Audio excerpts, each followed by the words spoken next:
Good morning. Welcome to the 6th meeting of 2017 of the Environment, Climate Change and Land Reform Committee. Before we move to the first item on the agenda, can I remind everyone present to ensure their mobile phones are on silent for the duration of the meeting.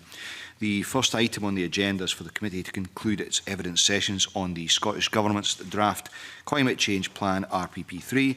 We're joined this morning by the Cabinet Secretary for the Environment, Climate Change and Land Reform, Rosanna Cunningham, and by a number of Scottish Government officials leading on the development of the document, namely John Ireland, Colin McBean, Neil Ritchie and Morag Williamson. Good morning, Cabinet Secretary and your team. We'll move straight to questions. Cabinet Secretary, can I ask, just as a scene setter, how the Scottish Government arrived at the decisions it has on the relative size of the emission envelopes for each sector and the scale of reductions, and perhaps you could offer us some examples of discussions that the Cabinet had on the trade-offs associated with pursuing particular sector emission envelopes. Okay, basically what we've done, the emission reduction pathway that is set out in the draft plan obviously has been selected by us as the most beneficial to the people of Scotland. And it's based on what you already are aware of, which is the Times modelling and analysis. And I ought to say that Times is not something which is peculiar to Scotland. It's a model which is internationally known. You do have to adapt it to Scotland, but it's not something that is peculiar to this country. So using that on it provides an analysis on emerging technologies together with all sorts of practical considerations that have to do with delivery costs and disruption. We've taken economic considerations into account. There's an important issue that we have to address, which is to ensure that we don't do things that result in what's called carbon leakage, which is effectively just offshoring carbon, which obviously doesn't help, might help Scotland's figures, but it doesn't help globally.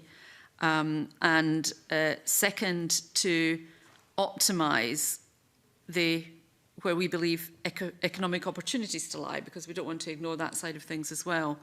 And obviously to ensure the transport system provides the connectivity needed to support and facilitate economic growth. So those were all things that we were looking at when we were considering decisions that needed to be made in terms of the emissions envelopes for each sector.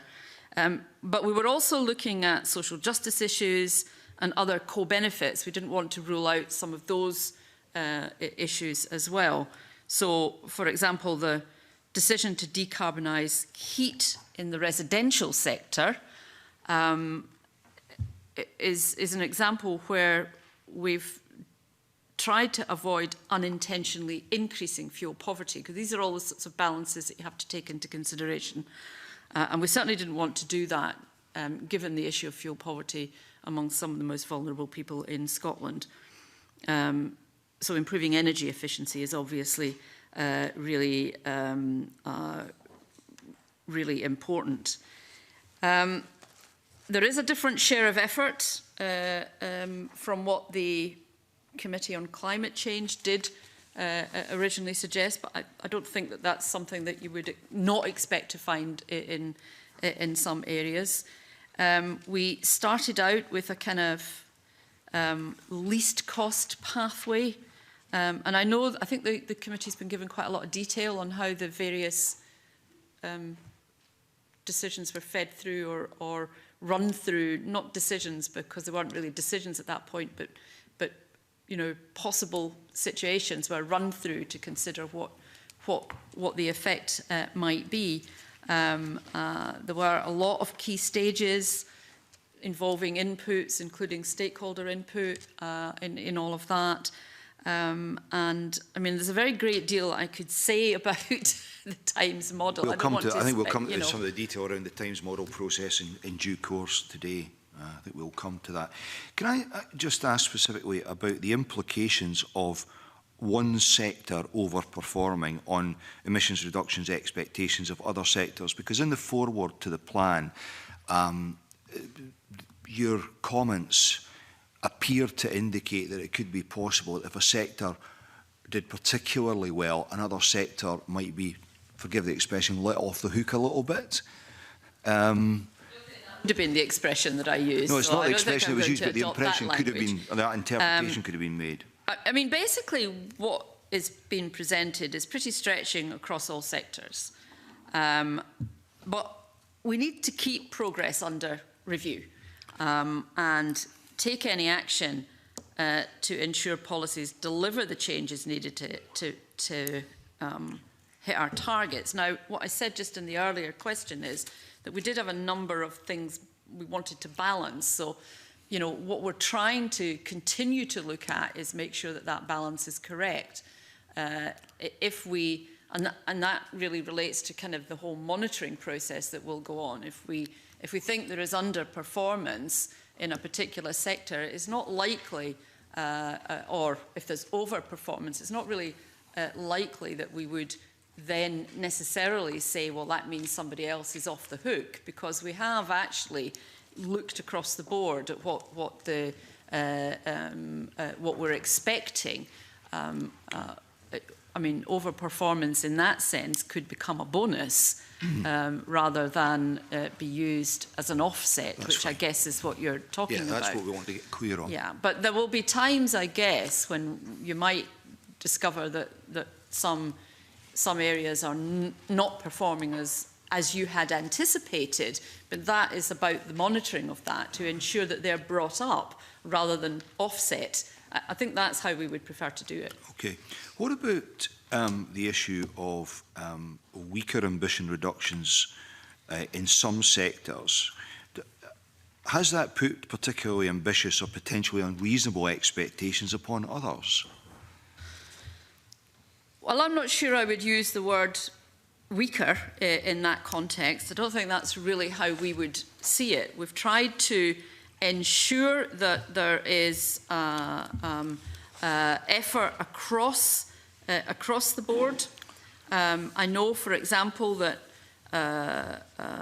agriculture's kind of effort was made more demanding as the process went through. So while it might have started looking out one way, has actually been made more challenging. So I don't really see anything as being weaker, because I go back to what I said in my first answer. We're trying to work out what is an appropriate balance across a number of different things. We do have to take into account the impact of all of this and ensure that we don't have consequences which none of us would wish to see. And that's why I used the issue of the decarbonisation of heat as an example of how one has to take care not to trigger further fuel poverty as a result of that. Okay.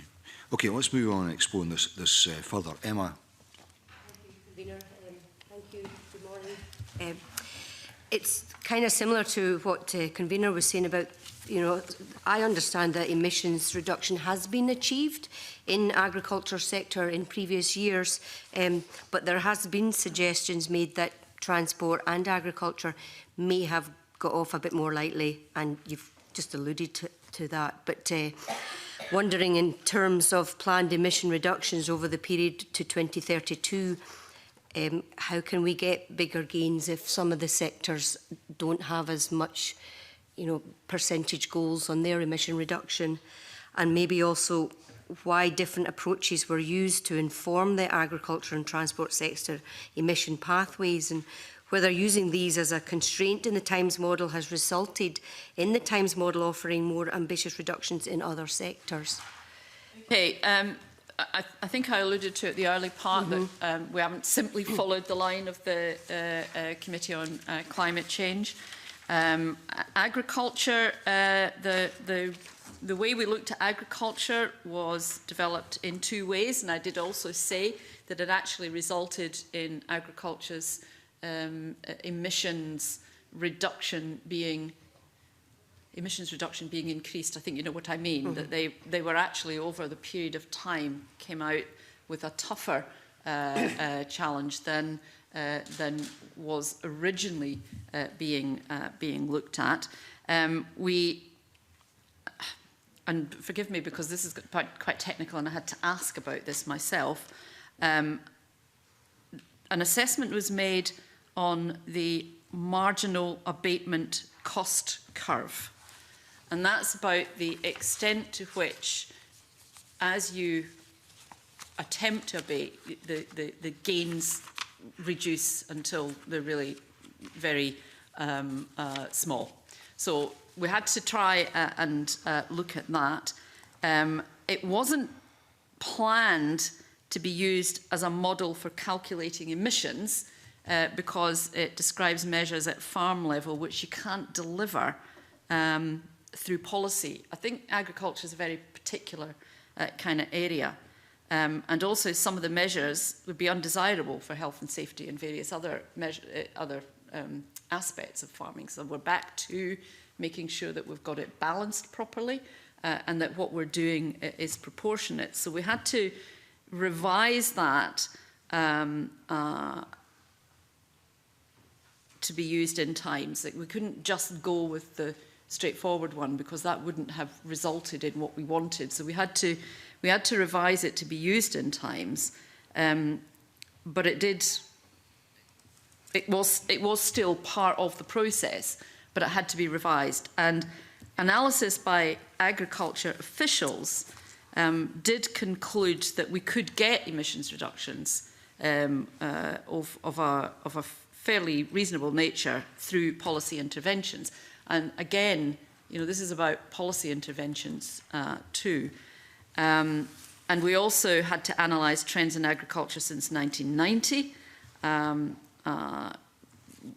which projected a reduction every year in any case, which is additional to the policy effort. So all of that is being fed in as part of the process with respect to transport, and that's why it isn't just simply lifted from the Committee on Climate Change, because there was an actual process to look at some of this stuff rather than simply lift something. I said this with Times was a kind of international model. You can't just lift something from somewhere else without looking at the Scottish conditions. Transport, Element Energy, and I know it's one of these things here from Transport Scotland was what we used in order to look at it. The research was published just after publication of the draft climate change plan, so it is available for people to go and have a look at.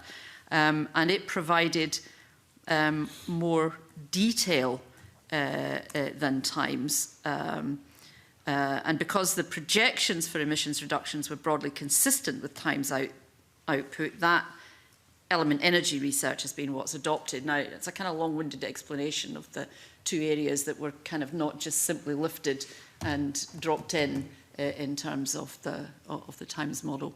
But we think in these cases it's the right way to have gone, because otherwise we'd have got distorted results. Okay, thank you. Mark Roscoe. Thank you. I'll be honest and say I'm really struggling, Cabinet Secretary, to understand the impact of each individual policy and proposal in terms of carbon abatement. I've got no reference point here. I've got no idea if the policies you put forward are the most effective or the least effective, and that's partly because we don't have these figures associated with each policy and each proposal as they brought forward. Now, I did ask you a written question asking if you would provide these figures, and in the response that you provided, it says that the verification of the projected emissions of a particular policy or proposal will be provided by the delivery of the policy outcomes, real-life changes on the ground, such as penetration of low-emission vehicles.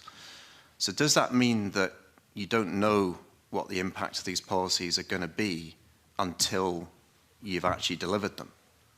Well, most of what the plan is talking about is policy outcomes, and the Times, model is about outcomes. So we're trying to measure outcomes. The specific things that you do as a government, the specific things that you may choose to do as a government, have to be directed towards those policy outcomes. So when we talk about specific policies, then you know, I appreciate this is, as I understand it, because I wasn't heavily involved in RPP1 and RPP2, it's quite different to the way things were developed in both of those previous plans. The specific policies will have to deliver in terms of our overall policy outcome, and that's back to the monitoring process, because if we discover that those policy outcomes are not being achieved by the specific policies that we're putting into place. And, you know, some of the policies that we may choose to put in place may not actually be in the current climate change plan. We may do other things as we go along. The whole purpose of this is to actually achieve a kind of policy outcome. And we've indicated, you know, what some of the policies will be, the longer term proposals as well. The monitoring process will keep us on track in respect of those, of the success of this. And that, again, is a process that we didn't have previously with RPP1, RPP2. I mean, I think what you're describing is outputs. So in your answer to the written question... Not outputs, outcomes, different things. Do you respect, you're describing, you know, increase in low emission vehicles. That's an output. What's the outcome from that in terms of carbon reduction?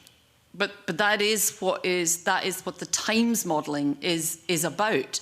It is about measuring the expected uptake of low emission vehicles, and what's the outcome of and that? being able to measure the impact of that in terms of longer term emissions reductions.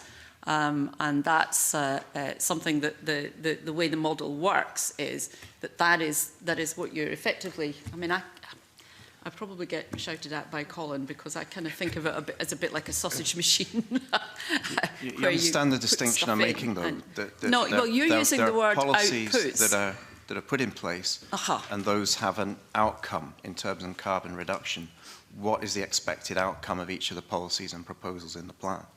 But we've not done it like that. I think this is the distinction between the two different ways of doing this sort of work. That in the world in which we operated in RPP2, you could say we need to achieve this reduction in emissions, and if we do this thing, if we have this policy to encourage people to use electric vehicles, that will have this impact on emissions.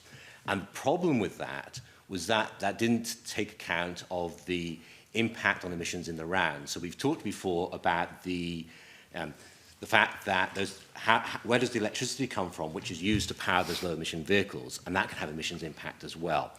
So we moved to a different approach to doing this, which is the Times model. And the Times model very clearly says that if you have the penetration of electric vehicles along this path, and if you hit that, then you will hit your emissions targets. And the reason it operates in that way is because of the very complex cross-sectional nature of those emissions, and the fact that the numbers in RPP2 are of very, very limited value because they don't take the broad story into account. So it's a very different way of thinking. It's not that we're dodging the issue. The issue is that if you have a set of policies which produce the outcome of a certain level of penetration of electric vehicles, you will hit, that will be the contribution towards emission reduction. And the Times model is the validating mechanism for making sure that all those things add up. And that's why we've been at pains to because it is a very different way of doing this and a different way of thinking about this, that's why we've been at pains to explain the Times model in so much detail, which is why we've given you so much additional information, and why the plan contains, and the monitoring framework, which will be developed alongside that, will contain an awful lot of information of the pathways that we, of the outcomes, those policy outcomes that we will need to do to hit the targets. In essence, it's just a different way of thinking. But surely it wouldn't be hard in relation to electric vehicles to say, okay, this is dependent on decarbonisation of the electricity supply, and therefore it's dependent on a number of other areas within the overall plan. And you could identify that and actually put a number on it. And you could say, this is what we would achieve if we didn't decarbonise the electricity programme, and this is what we would achieve if we did. But that's exactly what Times does. Yeah, I thought that's exactly what Times is doing when you're running through a particular model. It is taking all of that into account. That's how it's working across all of those things. Cross-sectoral. Can I just clarify something then? Because a number of stakeholders have been looking for the Scottish Government to publish the data on the required annual emissions impact of each policy in the plan. To be clear, is that going to happen? And if so, when? No. No, because No. that data, where Times has been used, that data doesn't exist. And in the supplementary models, for example, transport, which does contain some information along those lines, it's only partial and incomplete, and it doesn't allow you to understand the impact of the policies. It's a completely new way of doing things. Which is clearly confusing a lot of people with an interest in it. Yes, I guess because everybody's looking at the standard way that you Oh, would done, just go yeah. there and add that to that and add that to that and all the rest of it. But that's not the way this actually works. So I appreciate it's difficult because I guess what people are looking for is answers to questions that they think RPP1, RPP2 might have answered, but not particularly well, when these are not really the way we're modelling it anymore. Claudia Beamish. Good morning, Cabinet Secretary and officials.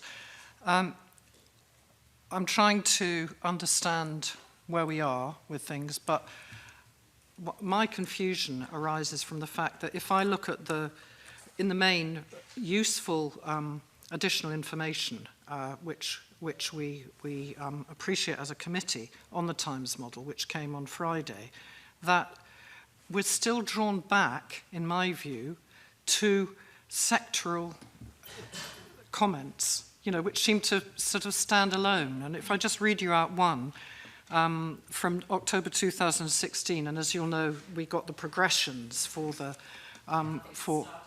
January. For the model and putting sort of varied assumptions in and progressing the trajectories. But it says a revised trajectory for agriculture was incorporated following extensive review by sector experts to best reflect achievable abatement within the sector. So that then leads me to thinking, well, that's very sectoral, and yet I can't see how that fits with what you, John, are explaining in terms of it all But that's meshes back to, together. Sorry, excuse me. That was back to what I was, that technical stuff about the marginal abatement curve. All of that is what is behind that, and it is trying to make sure that what you are. I mean, I suppose Times is like everything else. What they call the GIGO, the garbage in, garbage out. You've got to make sure that what goes in is accurate. So if you put stuff in which doesn't actually accord with the reality, then you're not going to get an accurate outcome in terms of the way Times models. So you've got to ensure that happens. And some of that means looking at very specific stuff within some of the sectors where you were liable to get a distorted outcome if you didn't make sure that what was going in was good information in the first place. I mean, I don't know, Colin, is that a very untechnical way of trying to describe it? It's really good. I mean, I think your sausage machine analogy earlier is actually a good one, in that what you're doing with each of the sectors is you're in effect providing the model with the ingredients to the run. So at each stage and for each sector, you're telling it what you think the world looks like. What the model is doing for you is it's actually blending the whole set together and then giving you the overall output. So, for example, on agriculture, when we are telling it what we think and what the advice we're getting from those who know, the sector experts about agriculture is, that's then going in, and the model is then taking a look at what it has to do elsewhere, given what it now knows about agriculture. And it's doing that at the same time, simultaneously, across all the sectors. Okay, let's just pick up on the agricultural one, because the UK Climate Change Committee said to us in evidence, in agriculture, if there's going to be a more softly approach that involves the sharing of best practice, how can we be confident that it will make the overall contribution that it needs to make? How's that factored in? I've already indicated that actually agriculture, as the process went through, the agriculture challenge became tougher, not easier.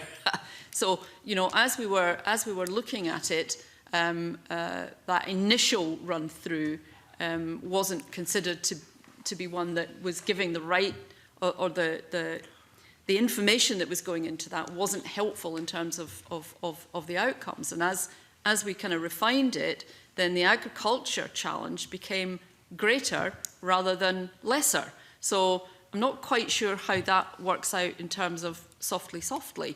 There is also an issue about the extent, as I indicated with agriculture, the extent which some of the changes can be mandated because of the nature of what agriculture is. So you've got to take that into account as well. So what you're saying, Cabinet Secretary, is that Times is telling us that taking this approach will produce the result we're looking for?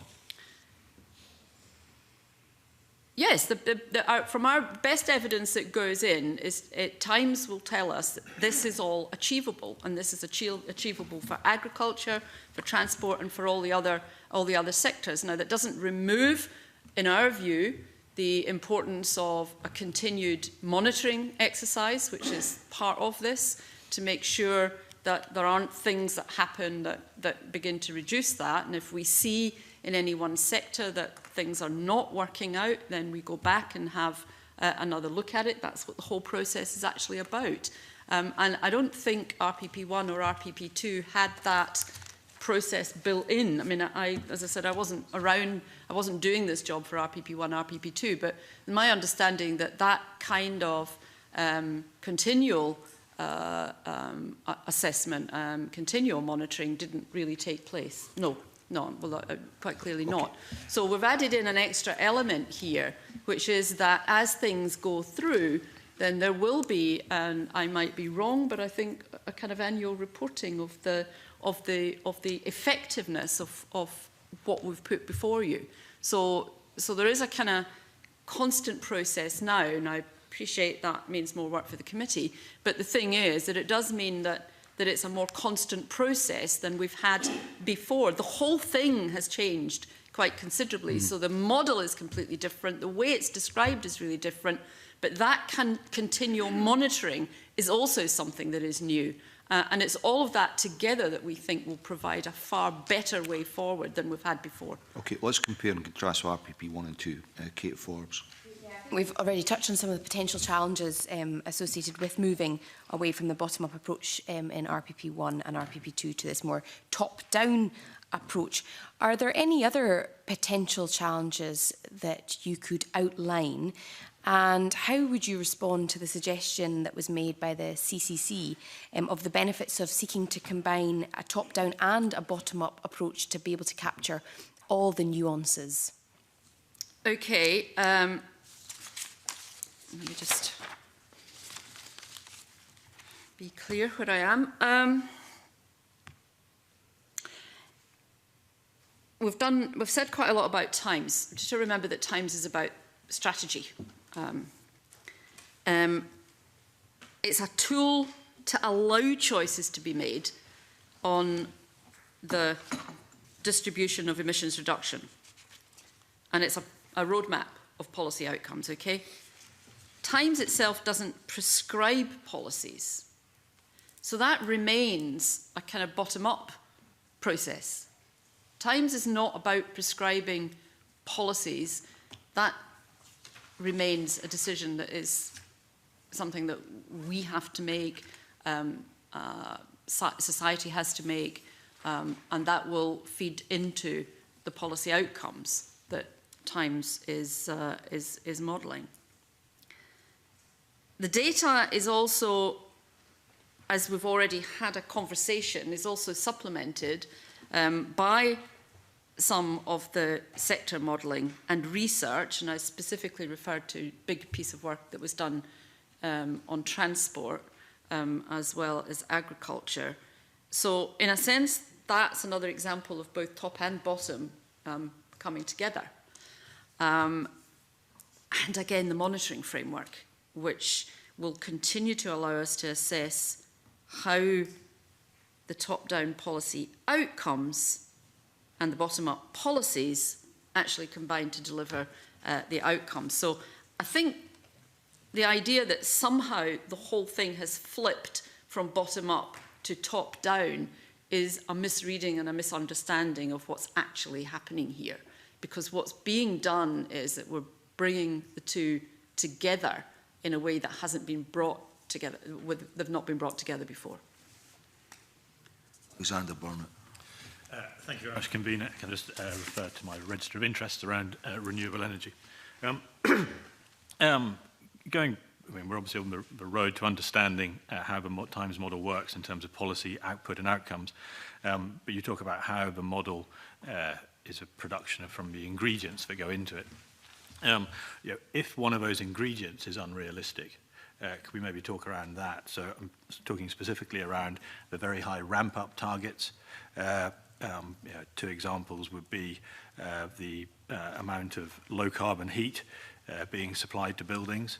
And that's saying that in just 8 years' time, in 2025, that's going to jump from 18% to 80%. And similarly in transport, there's a ramp up overnight in 2032 from 27% to 40%. So given that these are the key ingredients to the model, could you maybe talk around whether what we've been hearing from a lot of other evidence, that these ingredients are unrealistic, and if so, how can you provide more detail around that in the final report? And my other question would be, is it if you are in agreement with a consensus of the evidence we've heard that these ingredients are unrealistic, and will you be rerunning the model based on a more realistic trajectory? Well, I've indicated that monitoring will be an ongoing process, and I would hope that the committee was actively involved in that as well, so that if there are anomalies begin to creep in any particular area, that we have a management tool for beginning to look at that, to consider whether there's a way to redress that, what would be needed to be doing to manage that, or in the unlikely event that it was something that was driven by some more uncontrolled event, what that would mean for the rest of our plan, and that would be where the Times modelling, yes, would be able to come in. On the more general issue of the, I think what you called the ramp-ups, the high targets. Sorry, not high targets. These are the very specific step changes. The step changes, the points at which exactly. We actually, yes, okay, I understand you. Sorry, I was picking you up wrongly. Okay, I need to say something here about tipping point technology, because that is one of the key ramp-up. I mean, ramp-up's not a word, not the way I would probably have described it. I think there's a... Like step change. It is, yeah, it is just a point at which something flips over into new. And tipping point technology is something that I think we're all very familiar with.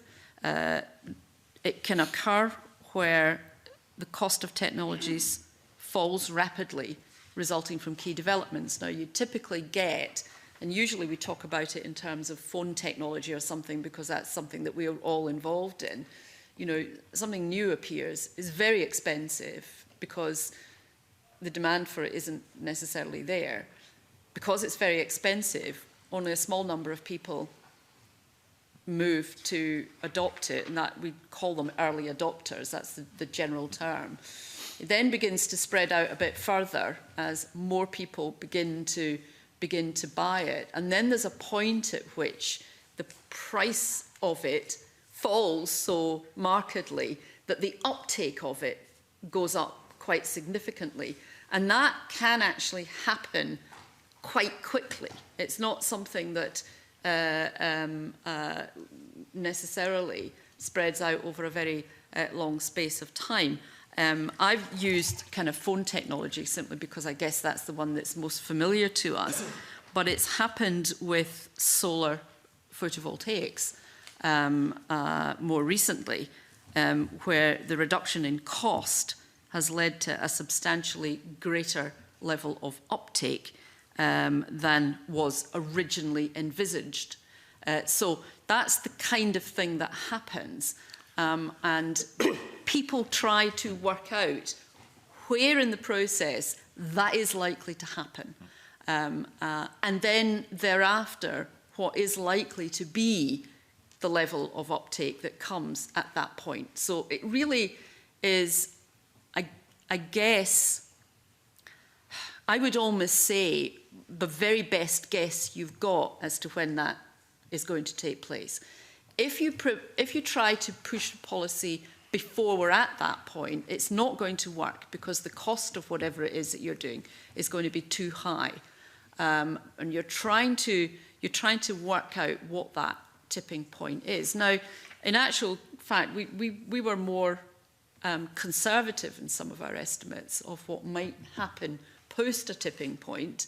The extent of uptake we felt was slightly overestimated by the CCC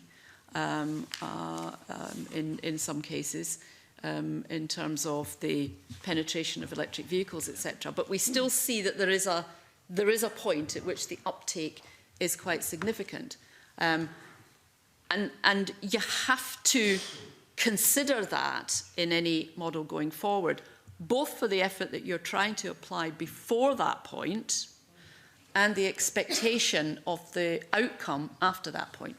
I certainly agree, and certainly in being maybe conservative and say the transport one, and I know transport is going to be spoken about later in terms of the the uptake here being less, I think, than the rest of the UK and less than some of the European targets for electric vehicles. And I certainly understand what you're talking about when you're talking about tipping points, and in digital technology and mobile telephone technology, that's very easy to see how that can very quickly happen. And even in solar PV, where you mentioned that was a very quick improvement in the manufacturing process, which allowed a different panel to be made, which was much more efficient. But coming back to the low carbon heating one, we're talking about very large infrastructure in people's houses. This is not something that is changed overnight.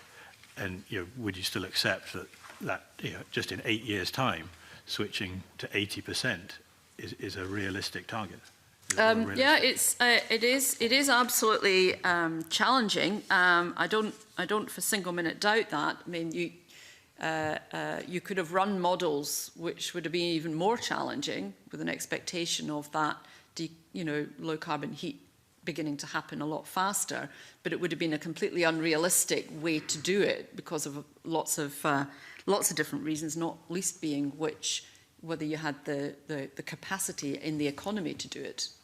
Just physically, do you have enough plumbers? Do you have enough, etc. We have drawn on advice from the Committee on Climate Change on that one, and I need to say we've also got to take into account some of the continuing uncertainties, because there's some outstanding issues around the electricity and gas networks which are not for us to resolve. So there's a lot of work has to be done with partners in respect of that. And what we've done here is take advice from the Committee on Climate Change on heat policy, but also take into account some of those uncertainties to try and work out what will be achievable. Now, we're back to the continual monitoring of this to assess as we go through whether or not that will be as achievable as the Committee on Climate Change thinks, for example, as well as us. So, at the moment, what we're doing is I'm tempted to say best guess, but I'll probably get shot down in flames for that, as to what is achievable on what timescale.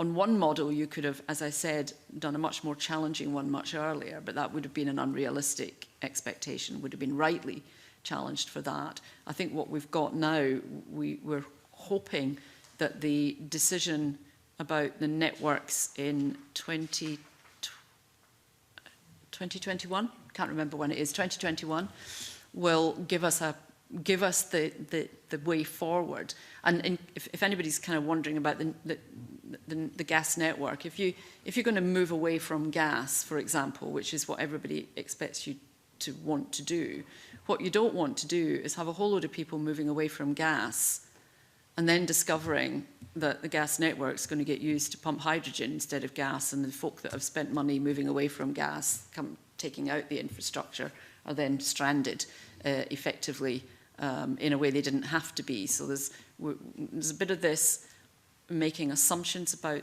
what might happen in 2021 in terms of the gas, the various networks, and then working through how effective that becomes then in helping us make the switch over on the timescale that we indicated. You know, the further out you go, the more of the arguable uncertainties creep in. And I think that's a fair point to be making, but it's not one that we can fix, because the further out you go, the less certain that we are about a lot of things. And the solar photovoltaics is interesting because that came out of a kind of left field almost. Nobody saw that coming, so it wasn't factored into anything. And it opened up a whole area that hadn't hitherto been seen as being one that was likely to lead to the kind of take-up that we now see. So you've always got to have some possibilities there that technology and innovation will deliver in some areas faster than you would have thought. On the subject of assumptions and uncertainties, David Stewart. Thank you, Convener. Good morning, Cabinet Secretary. Can I ask you a few questions around assumptions in the plan? I think you yourself said earlier about you can have the problem with garbage in and garbage out.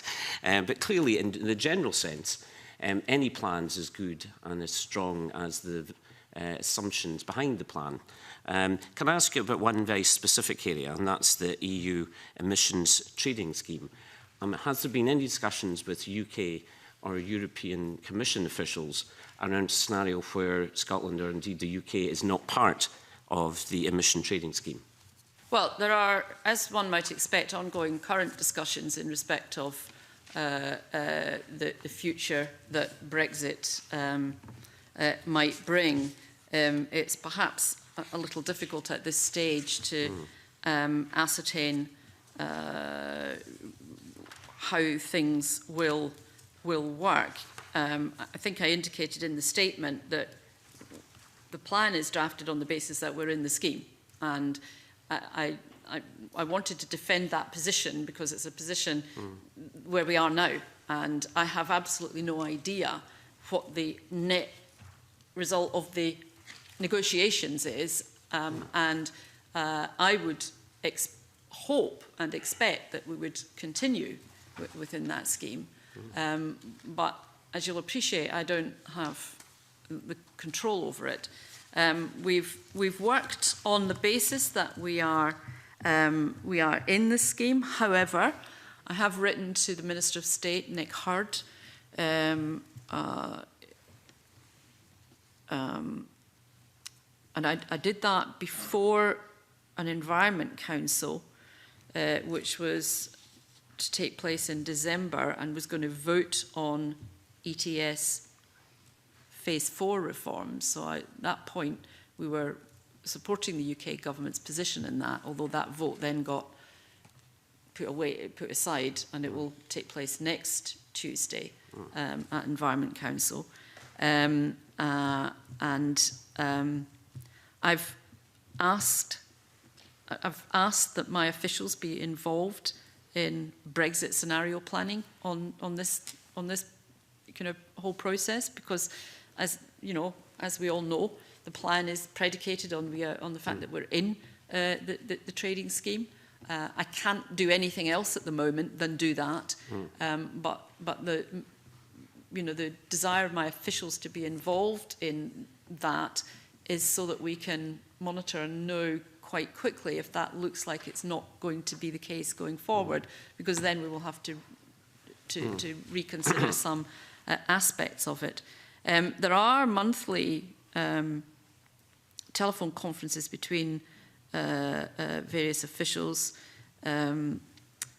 mostly on the Phase 4 negotiations, but certainly on high-level discussions on Brexit scenarios. So, I mean, at the moment, it's not an ideal scenario, I have to say, but we are continuing to press to try and get some clarity on it, and any clearer indications of where we might be may lead us then to go back and have a look at the plan in order to consider how it would have to change in order to take account of whatever new scenario we're in. And at this stage, I can't guess what that might be. Now, you know, the period between now and the close of the scrutiny of this plan, the publication of the final plan, that gives us a little bit of time, maybe for there to be more detail from elsewhere about what the plan, what the intention is with the trading scheme. But I'm not privy to any thinking that might currently be taking place in respect of the future of it. Thank you for that. Could you also confirm whether would it be competent for the Tynes model to run a scenario where Scotland, indeed the UK, isn't part of the emissions trading scheme? Is that something that's competent to run on the Tynes model? Maybe Mr. Ireland, Mr. McBain can answer that. I mean, certainly it's something that can be done. It's not a trivial task to do it. And the runs are quite time consuming on a standard model run, and we need to think about how we best represented those changes within the modelling framework. But in principle, it's possible. But I wouldn't like to give you the impression it's something we could do quickly. I totally understand the Cabinet Secretary's difficulty in this area, because there is a huge confusion around the future in this. So take, for example, Grangemouth, very large industrial plant. Currently, that's subject to emissions trading. If we weren't part of the scheme, what would happen to these emissions? So there is a lot of question marks. Could I move to another area of assumptions, and that's around carbon capture and storage? You'll have read the evidence from previous sessions when the dependency on CCS was described by other witnesses as incredible and unlikely. And the Cabinet Secretary to be aware that the UK government has withdrawn the £1 billion funding for CCS. Could you say something around that area, Cabinet Secretary? Yeah, I just give me 2 seconds. Oh, hang on. Sorry, I've got things in such different places that I'm. Yeah. Well, as members here will know, this government's been very supportive of CCS.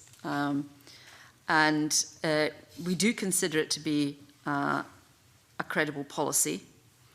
And it is one that the Committee on Climate Change also propose as an advanced way of reducing emissions. It is still developing, it's still a developing technology, so some of the issues that I talked about in earlier answers apply to carbon capture and storage as well. But we are seeing evidence of some commitment at the UK government level in the Department for Business, Energy and Industrial Strategy. So there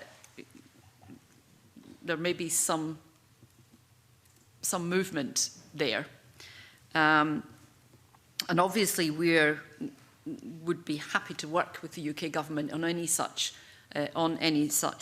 movement. We would very much encourage that. We've provided money along with the UK government, joint funding to allow the Summit Power Group to undertake substantial industrial research and feasibility studies. So there is work being done. There's a total of £4.2 million going into that. And that's for their proposed CCS clean energy project in Grangemouth. So there's joint Scottish Government and UK Government money going into specific work on a specific project in, ironically, Grangemouth, which is you know, what you'd raised earlier. And that work is due to conclude in August 2017.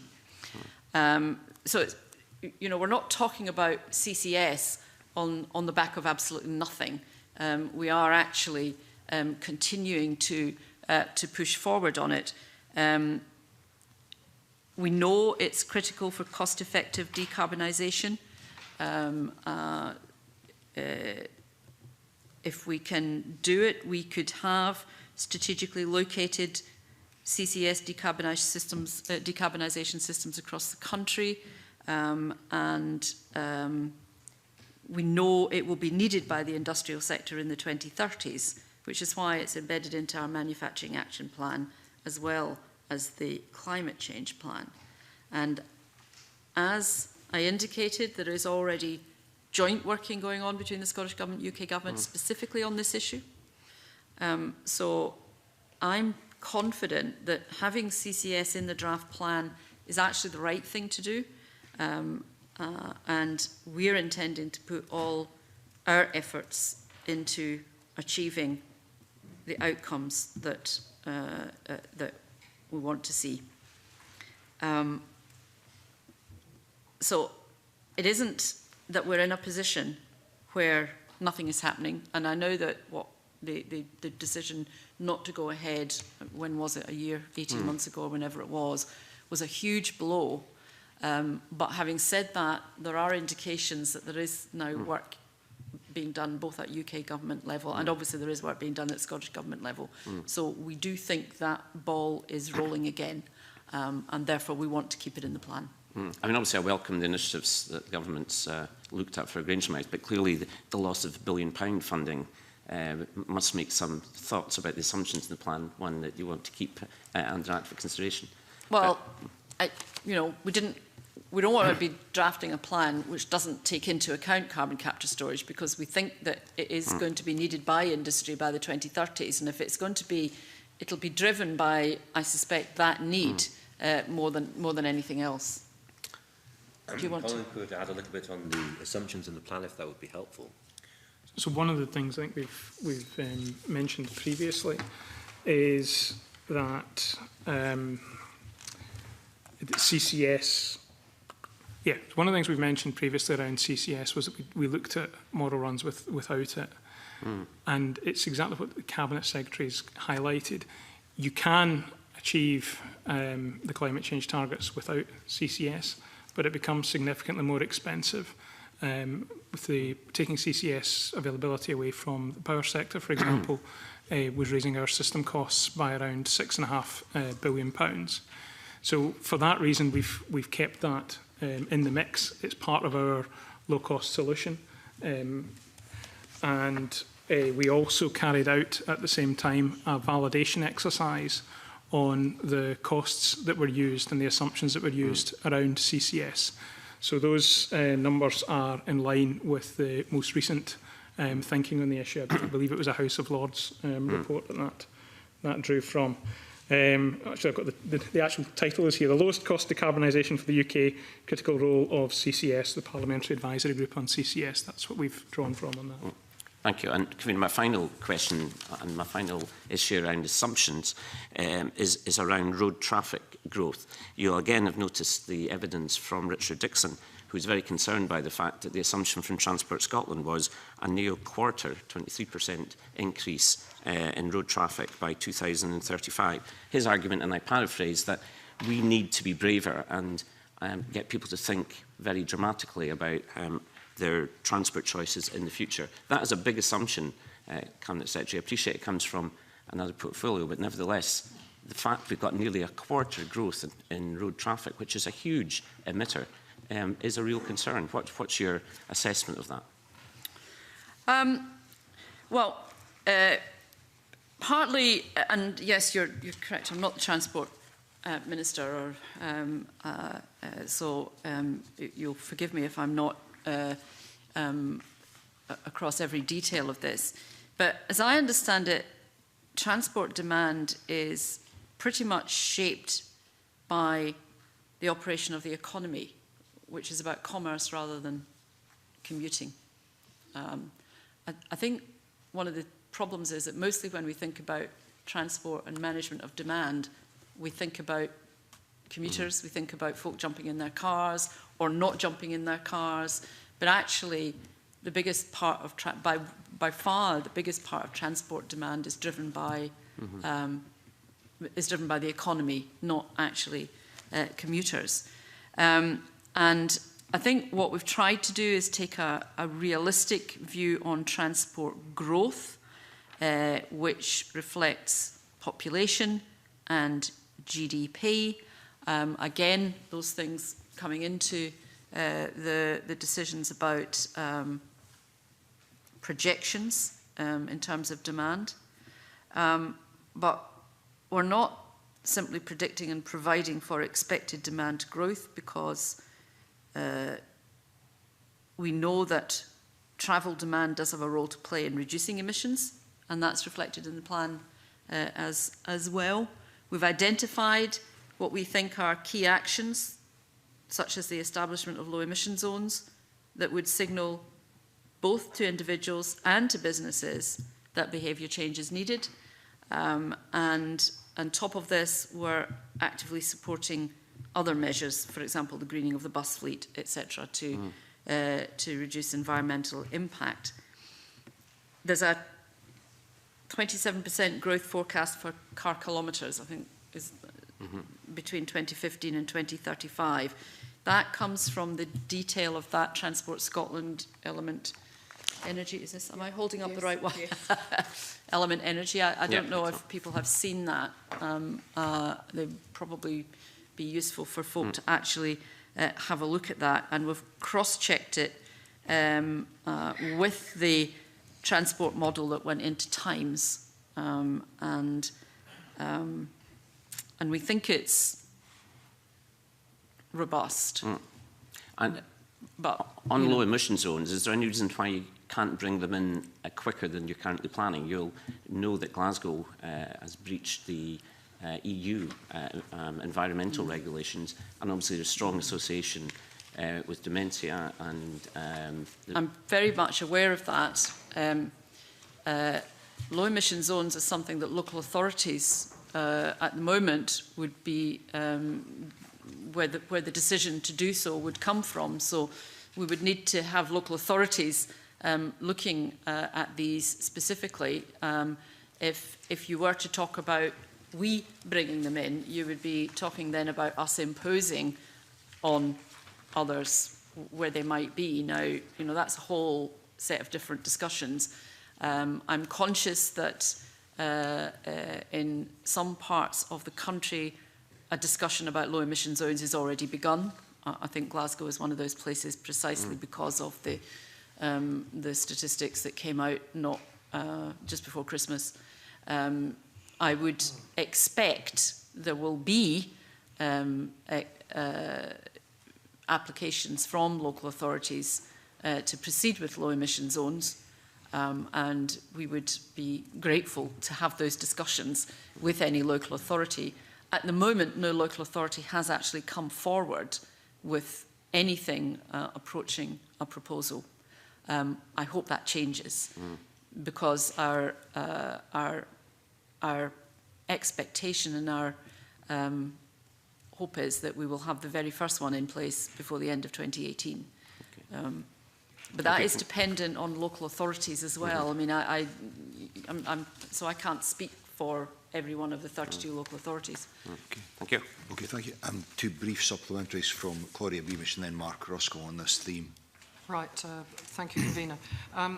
Could I ask a quick supplementary on both the issues, CCS firstly, and just take us back to Colin McBean's remark about that the £6.5 billion would be the cost, I think, in the energy sector without CCS. Has there been a costing done of how much it would be with it? Because in terms of the assumptions, there was a lot of comment by both Andy Kerr of the Crichton group, but also, of the Edinburgh Carbon Innovation Centre, and also by the UK Committee on Climate Change itself, about it being unlikely that the CCS could proceed. So that's the first supplementary.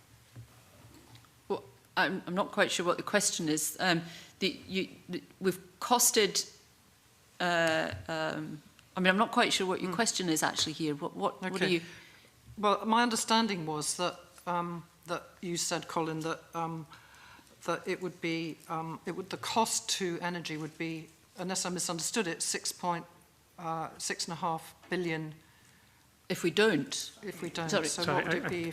What would CCS be costing Scotland? Sorry, perhaps I wasn't particularly Maybe clear. I misunderstood. No, I think it was probably me. Yeah.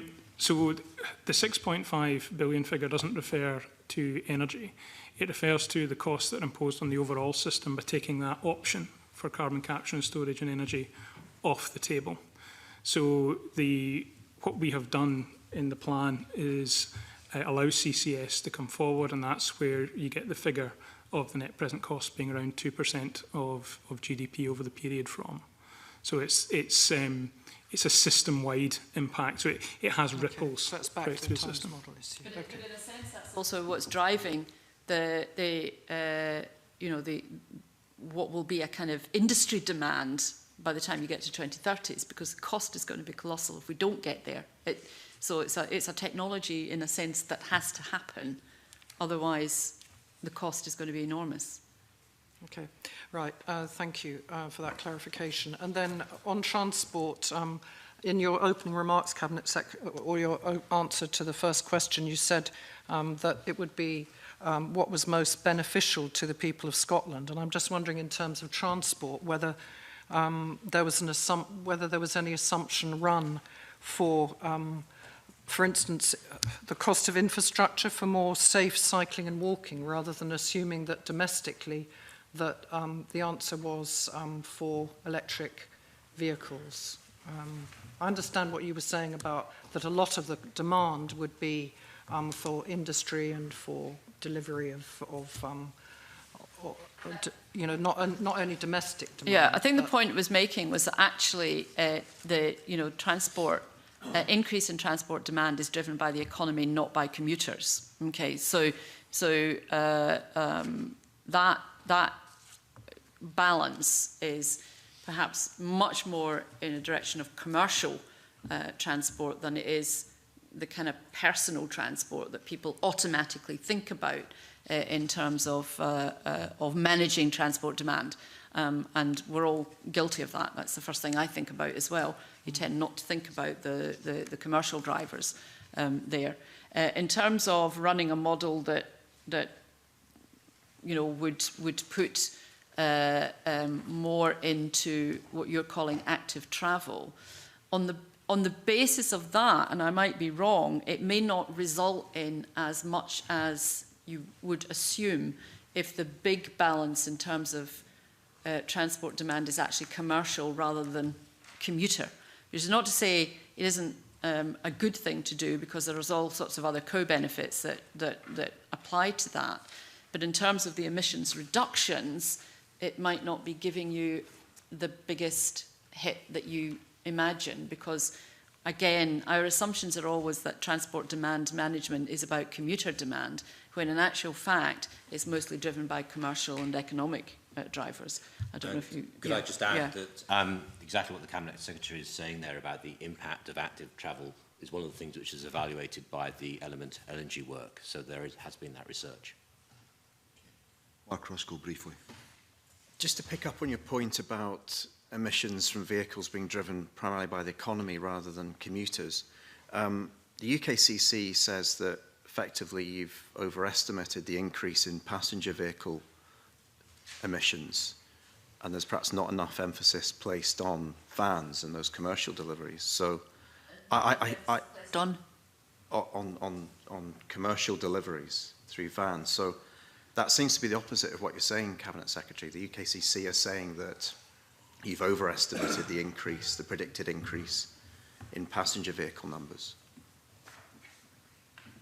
Well, I mean, we've kind of done as much work as we think is reasonable to look at what the actual future holds. Now, transport and agriculture were the two where we weren't simply taking what the CCC said, because we needed to look at something that was a little bit more more focused on what we thought kind of reality was.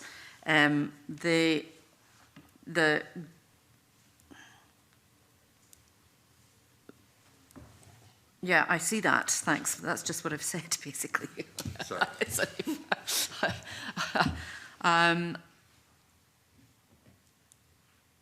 The growth to forecast is a baseline forecast, assuming no further changes to policy.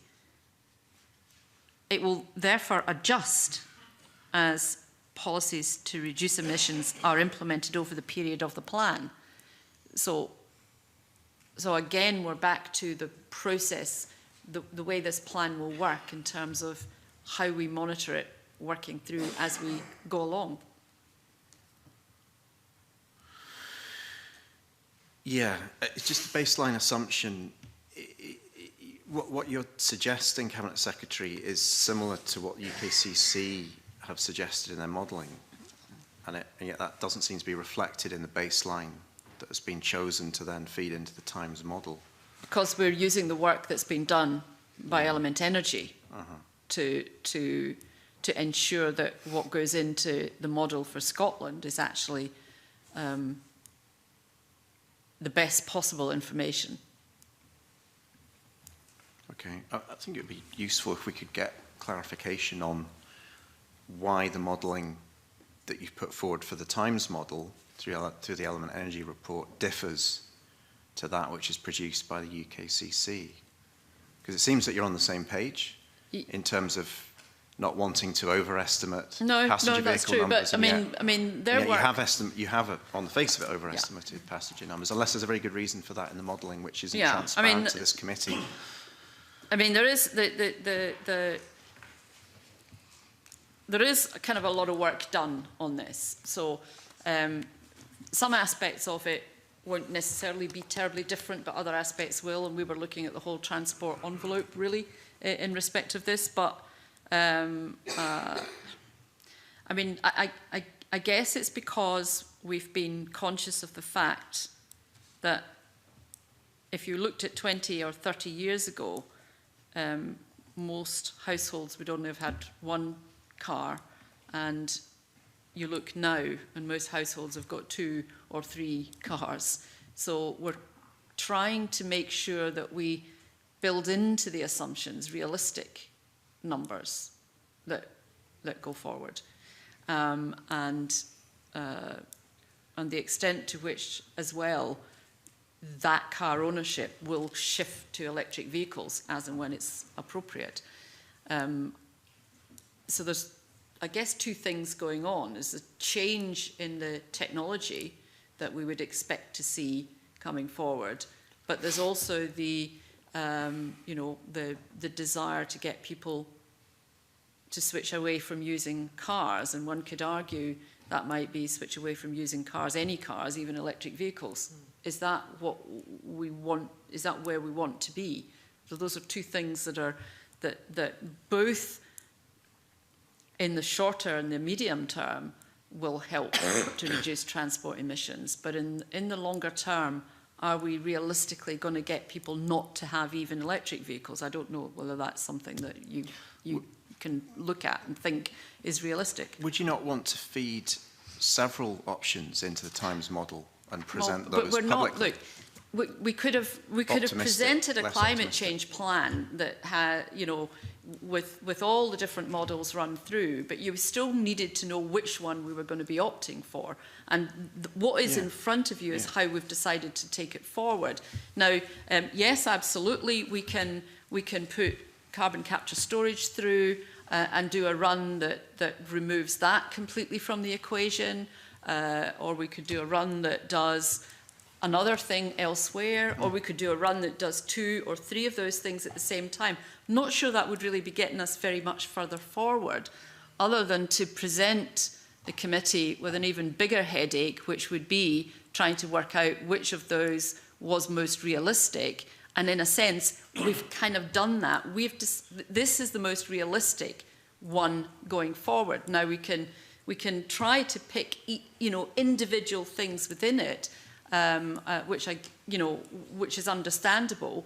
But if we're to keep rerunning times and reproducing a kind of hypothetical scenario for almost everything here, will paralyze our attempt to tackle climate change, because we'll be spending so much time doing that you know, we'll not be getting on with it. There maybe are some key areas where there are options and choices that are available to government, and where thinking needs to be scrutinised across the Parliament. So actually, from your perspective, putting forward different options on the table would make that clear and perhaps challenge assumptions in other areas. I'm not suggesting 500 different times runs, but maybe 5 different times runs which actually looked at these key assumptions around carbon capture and storage, around modal shift, you know, the key areas that I think this committee has been discussing over the last few weeks, where... Then we don't have a plan, then.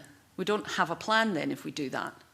We have a whole series of hypothetical scenarios, none of which is an actual plan. Okay. I mean, this is very processy. I kind of... Yeah, but let's move this on to look at the monitoring and evaluation process, which is going to be key to all of this. And what we've heard all morning is that this is essentially a moving feast, which is perfectly understandable. But a number of stakeholders have raised concerns in terms of how we can monitor progress around how consistent the details presented are in each sector and how, you know, in terms of how specific, measurable, achievable, realistic, time-bound the policy outcomes are. How do we get sufficient detail provided to allow for the creation of an appropriate and robust monitoring framework? Well, monitoring is key to this, and monitoring, as I understand it, will still include times. Yes. Yep, it will still include times. So some of the things that you're talking about may have to be done if it looks like there is any sector which is underperforming. And what we hope is that whole monitoring framework will enable clear tracking of the plan. It's a tool which will allow us and you to understand the effectiveness of the policies. And we are committed to further development of the framework to ensure that it is embedded into the plan and allows Parliament to scrutinise the delivery of the plan. Now, you know, some of the things that we've talked about that you would expect, which would be to continuing the work within government to create a suite of indicators for the entire plan. Obviously, the work that we do with the Committee for Climate Change and this committee to see how we can make the framework as robust, transparent and useful as possible. And I'm happy to meet with you, convener, if you want to be part of that process of developing that robustness. And we're also committed to publishing an annual monitoring summary from 2018 onwards. Again, happy to talk to you, convener, about that. So there will be a governance body for the monitoring. We are trying to make the monitoring as robust as we possibly can. And if the committee has some views on how that can be made even more robust, then we would be very happy to hear them. And we do and we will, but I think what I'm getting at in the first instance is, what will we be monitoring? What detail will be in front of people, stakeholders, committee, this monitoring group, whatever, to allow them to be confident that they are determining that targets are being hit, they're not being hit, where we're slipping up, where we're doing well, that kind of thing. It's that level of detail that people are looking for, that confidence that they'll have something in front of them that they'll be able to scrutinise to some purpose. Well, the expectation is that we are going to be looking at the policies that are supposed to be bringing changes on the ground. So, for example, we would be particularly looking at, say, whether the peatland grant scheme is realising the level of restoration that we've built into the plan. Is our support for electric vehicles actually leading to sufficient purchases to be on track for what is in the plan? So that's what the monitoring is going to be looking at, those particular policies to ensure that they are doing what they were supposedly designed to do. So you would see that in the report. You would actually see our assessment of whether or not things were on track or not on track. And if we discover things that are not on track, then we have to look as a government as to how we can either get them back on track or deal with the consequences of them not being on track. So you will see that. In all that sectors. is part of it. In all sectors. Well, all sectors have to be looked at. I mean, I suppose more of the focus will go on those that aren't doing as well as one might have started out expecting. But in order to discover that, you have to look across the board. Okay. So would you envisage a situation, and it's clearly it's for Parliament to decide how it scrutinises this, that perhaps multiple committees might be looking at the particular sectors in the way that multiple committees are scrutinising this plan? Matter for Parliament and committees. But in terms of assisting you in your role as the Environment Secretary? Yes, I mean, I suppose that makes sense because it puts a lot on this committee alone if it has to effectively be making assessments across all policy areas. But that's not obviously in my decision-making. No, I just asked for your views in your role. What about the proposed governance body? What are your thoughts around the make-up of that, what form it would take? Well, what we're doing is we're kind of trying to draw on the experience of the Climate Change Delivery Board and the internal government directors group that supported development of the draft plan all the way through.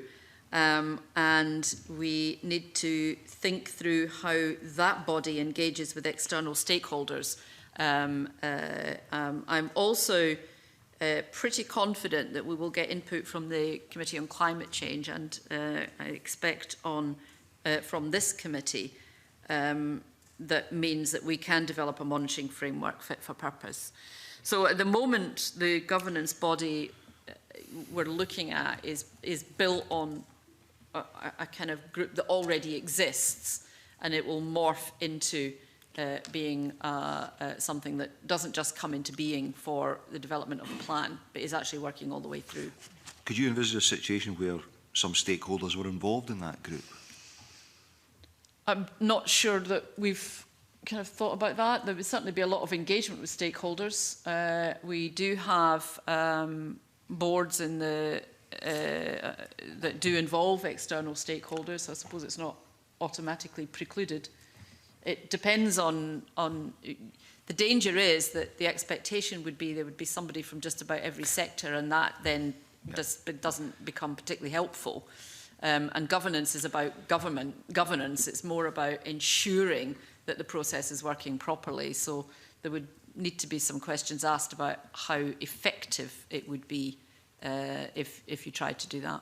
And how would you see this interacting with the Cabinet Subcommittee on Climate Change, or would they have two specific roles? Well, they do. They're quite different, and I don't think I mean, effectively, the governance body is working to ministers. It's not in and of itself a body that would interact directly with the Cabinet Subcommittee. Okay. One final question on this theme. It's been suggested that the indicators that are used to track implementation progress that you have are somewhat different to the UKCCC's. Is that a cause for concern? Is it unnecessary difficulty it creates? Well, as you know, we've got regular engagement with the Committee on Climate Change, and we have had recent discussions with them as to how we can ensure that their monitoring framework has, that the plan's monitoring framework does have read across with the committee's own monitoring approach. So that is a conversation we're currently having to try and even out some of that. And the Committee on Climate Change, I think, is as open to new ways of doing it. I mean, if our monitoring framework works really well, then it's not beyond the bounds of possibility that they will then use that as an example for others to follow. So, but we're talking to them about how we can ensure that read across works. Okay, it wouldn't be helpful for us if it didn't, put it that way. Absolutely. We've covered a lot of ground. We still have a lot of ground to cover. I'm going to suspend for 5 minutes for a comfort break. Okay.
Welcome back to the Environment, Climate Change and Land Reform Committee. We move on to explore the issue of behavioural change. Kate Forbes.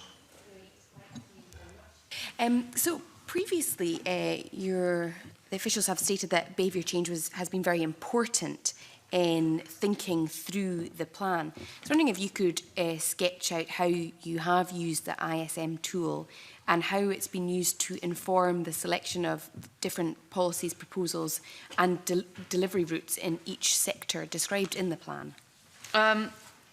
Well, the ISM tool allows us to basically break down the factors that influence people's behaviours, and we're using it across a whole range of policy areas, and that includes housing and energy, which are two of the key ones. Obviously, influencing behaviour is key to achieving a lot of the policies in the plan, and we've actually had a lot, or supported a lot of workshops over the last year in this particular area, and these include demand for energy efficiency measures by landlords, the uptake of energy efficient loans, domestic heat supply, uptake of tree planting, and travel choices for the school run. Quite specific sorts of things that we've kind of looked at. ISM workshops were led by individual policy areas, by the public sector and by other organisations. And they've also taken place to support policies on influencing behaviours. So that's how we've been using the tool. We've actually been going out effectively, speaking to people directly and trying to get the kind of information that is needed in respect of different policy areas. Now, I don't know whether you want me to start going through some of the policy areas or whether there are policy areas that you're particularly interested in. Well, if I could perhaps touch on transport. So there has been some suggestions that, for example, in transport, there's not enough use of behaviour change ideas and too much of a focus on technological solutions. And also, across the different sectors, that there's been too much of a focus on individuals making deliberate choices rather than how social and material factors shape and produce behaviour over time. Well, on transport, the whole question of, and again, this is on the backdrop of what I said before, that most of the transport emissions are driven by commercial and economic drivers. But, sorry, that wasn't meant to be a pun. But we are over a longer term, trying to encourage a shift to sustainable transport. And that is supported by the Smarter Choices, Smarter Places programme. As part of that, we've carried out a range of personal travel planning campaigns, public awareness events, and mapping of active and public transport options. And we've also supported over 6,000 drivers completing fuel-efficient driver training, and that encourages fuel efficiency and encouraging safe driving. So we are doing things down at that level. Across the board, in terms of what we're looking at,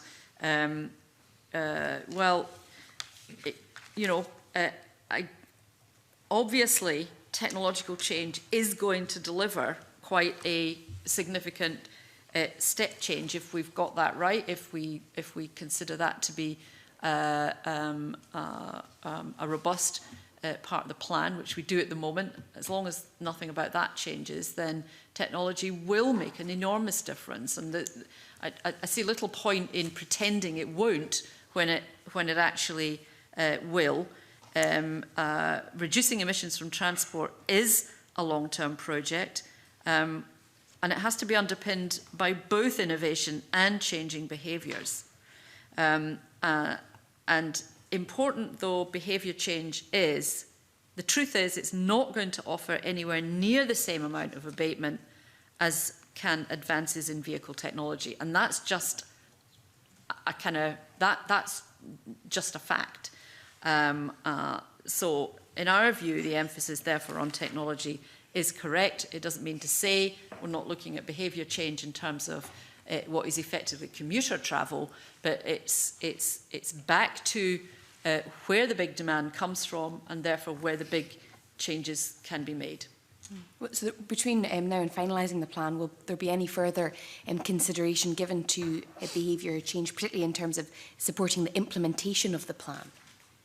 Yeah, well, but we would be looking at potential for behaviour change all the way through the process, both this part of the process, but continuing all the way through the process. You know, I mean, if we can map behaviour change, and in some areas it has been possible to do that. There's been quite big behaviour change over energy use.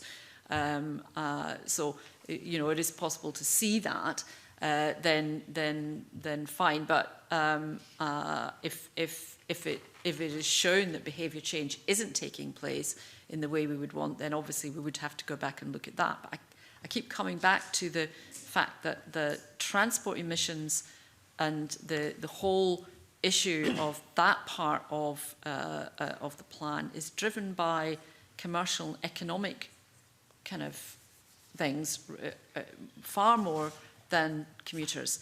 And, you know, while, yes, we want commuters to make different choices about how they travel, to have loaded it all onto the shoulders of individual commuters wouldn't have been an appropriate or effective thing to do either. Carson. It's on the very same subject. You know, we've had evidence to suggest that key low-carbon behaviours identified in the plan are not reflected or are poorly reflected in the policies. Going back to transport, you mentioned how to get the balance between behavioural change and technological solutions. Now, my question is, surely technological solutions are going to be the same right across the UK and across Europe. Why is it then that we're looking at a 40% increase in sales of electric cars when the UK Climate Change Committee recommended we should be looking at 65, and there's other countries in Europe that are aiming much higher, and we're also assuming this 30% growth in road traffic? Is that because there is too much emphasis placed on technological solutions and perhaps a lack of confidence in the ability of the policies to drive the behavioural changes that we can see elsewhere?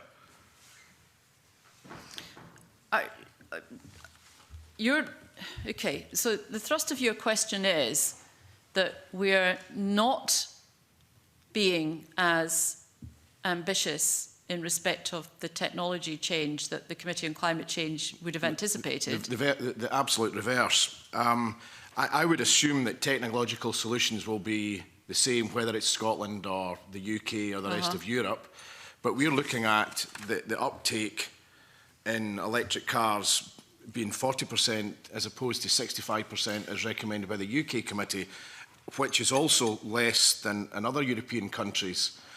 Is that because we're not going to get the behavioural change right, so we're not actually going to get people adopting these new technologies? I mean, yes, people do have to be able to adopt them. They have to make decisions about when they replace cars. They need to be able to afford to replace cars, etc. And I think we've been, yes, we have been a little bit more conservative in our estimate as to how fast that will happen in Scotland. You know, if we are wrong, then, you know, there is no, if we're wrong and it is much greater than that, then fine. But if we're right, then some of the other countries have perhaps gotten it wrong. Only time will tell. I mean, our feeling was just that the 65% was a bit too, the expectation was a bit too great for the speed at which people will normally run cars and the point at which they will then decide to change, and all of the things that go into that decision to change. Now, obviously, the cost of the car may affect that, but, you know, we've made our best estimate. Yes, it departs from what the Committee on Climate Change has said, but I would rather that, and we overshoot the 40%, than run a whole plan on the basis of 65% when it doesn't turn out to be the case. So, would in a sense, we'll find out. Yeah. So would you suggest that the evidence we've got that the outcomes are not ambitious enough and are weak, or the low carbon behaviours identified are not reflected well in the policies? That's the evidence we got. I would say that they are realistic for what we know about that particular market in Scotland. And you know, at the end of the day, we have to think about what people will do here in Scotland over what time period, what is realistic for that.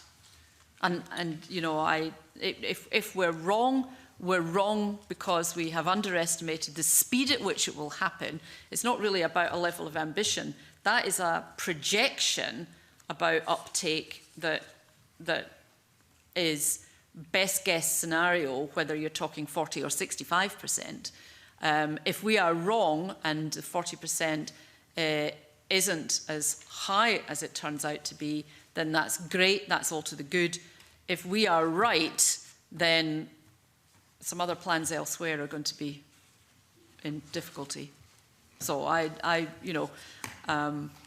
we've made an assumption about what realistically can be expected in Scotland. Okay, let's move us along and look at the public sector. Claudia Beamish. Thank you, Convener. And if I could ask you, Cabinet Secretary, firstly about procurement and your Scottish Government expectations on the public sector maximising opportunities to reduce climate change emissions as part of your procurement approach. And I just note that Jamie Pitcairn of Ricardo Energy and Environment, in evidence to our committee, said, and I quote, that this is a big opportunity that has not been harnessed to date and that could drive change across the Scottish economy. So I wonder if you would care to comment on opportunities in procurement. Well, I would certainly agree that public procurement both can and is already making a contribution towards the transition to a low-carbon economy. All public bodies are subject to a sustainable procurement duty and requiring, basically they're required to act in a way that will improve social and environmental well-being. Through that reporting duty, we've seen 150 named major players report on their compliance with their climate change duties, including a section on procurement policies and activity. For example, our electricity contract is used by public sector sites all over Scotland and allows public bodies to access energy that is 100% attributable to renewable sources. So there's some considerable advances already being made. I'm not quite sure in terms of the particular evidence that you got from the individual. I mean, I suppose people will always want to do more, particularly when that's the kind of sector of interest for them.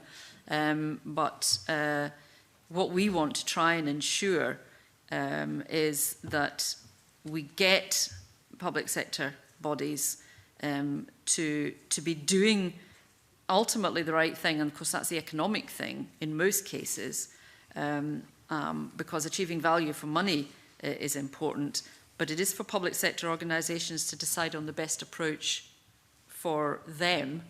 They've got to make that decisions when it comes to their own projects. So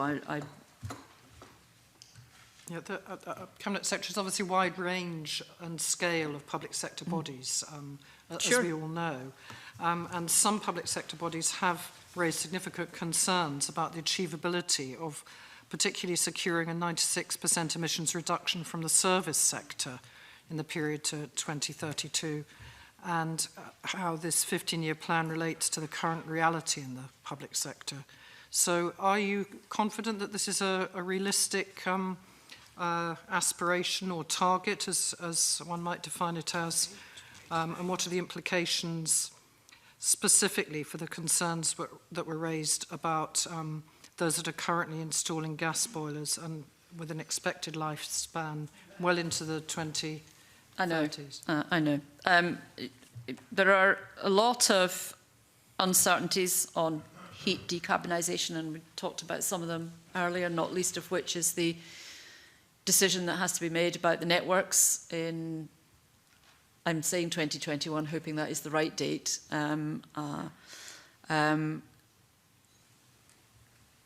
We are prioritising action on energy efficiency during the first half of the plan up until 2025, as well as continuing to support the deployment of the kinds of changes that won't be the wrong decisions that are made now. And I think I kind of referred obliquely to one earlier. You know, if you remove all your gas central heating and you put an entirely new system in, and then in 3 or 4 years' time, the gas network is used to pump hydrogen rather than gas, you've spent an awful lot of money doing something which actually you didn't need to spend that money doing. And that's the kind of thing that we're juggling with at the moment in respect of, well, everybody. It's not just the public sector, because that's an issue, but it has to be thought about in terms of the existing and future programmes. It is a massive challenge, particularly given the delay between now and 2020, 2021, while we wait for those decisions on potential for repurposing the grid. I mean, that's a really big potential delivery change. But that delay is important. So I think that the overall targets are achievable, but that's making some assumptions about what happens in terms of these networks in 3 years, 4 years' time, the decisions that are made there. So we're trying to balance people not spending a huge amount of money now that turns out not to have been money well spent because of decisions that are made in 3 or 4 years' time, with the potential that comes from what we expect those decisions to be in 3 or 4 years' time. So that's why we've kind of done it the way we've done it. So low, slow, and then a big change. Angus MacDonald. Convener, we've seen some excellent investment decisions in the public sector to date, not least from Scottish Water, who have successfully introduced wind turbines at a number of their water treatment facilities, and other examples the committee is aware of are refurbishment and retrofitting of public buildings.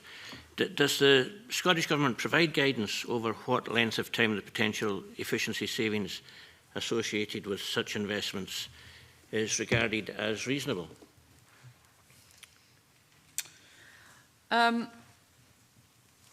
Yeah, we have a non-domestic energy efficiency procurement framework and support unit, which does make sure that there is advice that's there to support the scale and the ambition required to achieve energy efficiency. Again, it's about achieving value for money, and it's about integrating energy efficiency into the heart of refurbishment projects. Scottish Water is a very good example of how that works, because, I mean, Scottish Water as a producer of renewable energy is probably not particularly well known, but it is. It is producing an enormous amount of renewable energy, which it uses in its own processes. So that's the kind of thing that is a potential, but not for all public sector bodies. There are other public sector bodies for whom that would not be something that would be open to them. That's why I said it's kind of for public sector organisations to decide on the best way to move forward for themselves. So the Scottish Water has been able to be incredibly ambitious about it because they've got the capacity to do that. Other public sector bodies, it would be perhaps more difficult to see how that would work. I mean, public sector bodies that are effectively people sitting in rooms having meetings around tables like this, it's a kind of slightly, it is a more challenging ask in these circumstances. But we've also got something called Resource Efficient Scotland, which is an advice and support programme. Now that works across all sectors, not just the public sector, but the public sector can access that as well. That gives precisely what it says, indeed it's one-to-one support. So an organisation or a, whether that's a private sector or public sector organisation can have one-to-one support in respect of how they can change their carbon footprint. So they work quite well, and they've been doing that since April 2013. So there's effectively two things. There's a public sector efficiency, energy efficiency support available through the procurement framework, but there's also Resource Efficient Scotland, which provides advice and support across the board, but including 2 public sector organisations. And some public sector organisations are relatively small, some are absolutely massive. So there isn't a one-size-fits-all or an easy read-across from one to the other. They've all got to make their own decisions and come to their own, make their own plans up in their own way. Sorry, my voice is gone. Of course, it would be clearly helpful if local authorities were, if it was made easier for local authorities to invest in wind turbines. For example, we had the crazy situation a few years ago where a Dutch local authority was investing in wind turbines in the east of Scotland, whereas local authorities here didn't have that opportunity at the time. Now, staying with the public sector, you'll be aware of the Sustainable Scotland Network's views on the need for investment and prioritisation of climate change leadership in the public sector. And in their evidence to this committee, SSN state that they would welcome action by the Scottish Government directly to ensure that the climate change plan is made an effective driver of public sector leadership, addressing the individual, social and material barriers that hamper leadership currently. Do you agree that these barriers must be addressed, and what's the best way to address them? Certainly, I think the plan does require strong leadership from across the public sector. And that will be a priority as we move into the delivery phase. I'm afraid I'm not able to comment about the specific local authority example that you gave, and I don't know what the story might have been there. So I can't really say what that barrier might have been and whether it was specific to one particular area or might have been a barrier for all local authorities. I'm afraid I can't do that. But we do already have connections with the 150 major players through the public bodies reporting, and we do expect to see these bodies lead by example in reducing emissions. Again, the monitoring framework, through that we're going to be able to see where more effort is needed on delivering our policies. And yes, we will be working with key leaders across the sector to support and enable low carbon transition. I mean, I myself have had meetings, a couple of meetings with COSLA on this issue, and I mean, the benefits for local authorities as public sector organisations are immense, as they are with many other places. But it does, yes, have to be led, and I'm hoping that the publication of the climate change plan itself will help on that, and the continued engagement with, for example, COSLA and the relevant COSLA spokespeople to ensure that local authorities are across this as well. Okay. Thank you. Move on and look at the waste sector. Maurice Golden. Thank you, Convener, and I refer members to my register of interest with respect to Zero Waste Scotland and the Chartered Institute of Waste Management.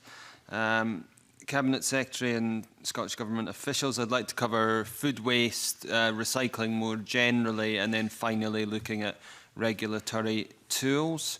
But first of all, how confident is the Cabinet Secretary of meeting the target to reduce food waste by 33% by 2025?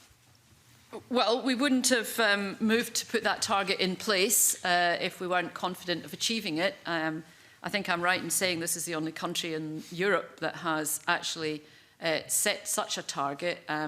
I just remind committee members that the target is about preventing food waste. It's not about recycling, so it doesn't take into account what happens once the waste is being created. It is about the reduction of food waste. So I would, I'm certainly confident that we can do it. We've chosen a target which we believe to be achievable. Wouldn't have announced it otherwise if I thought it wasn't achievable.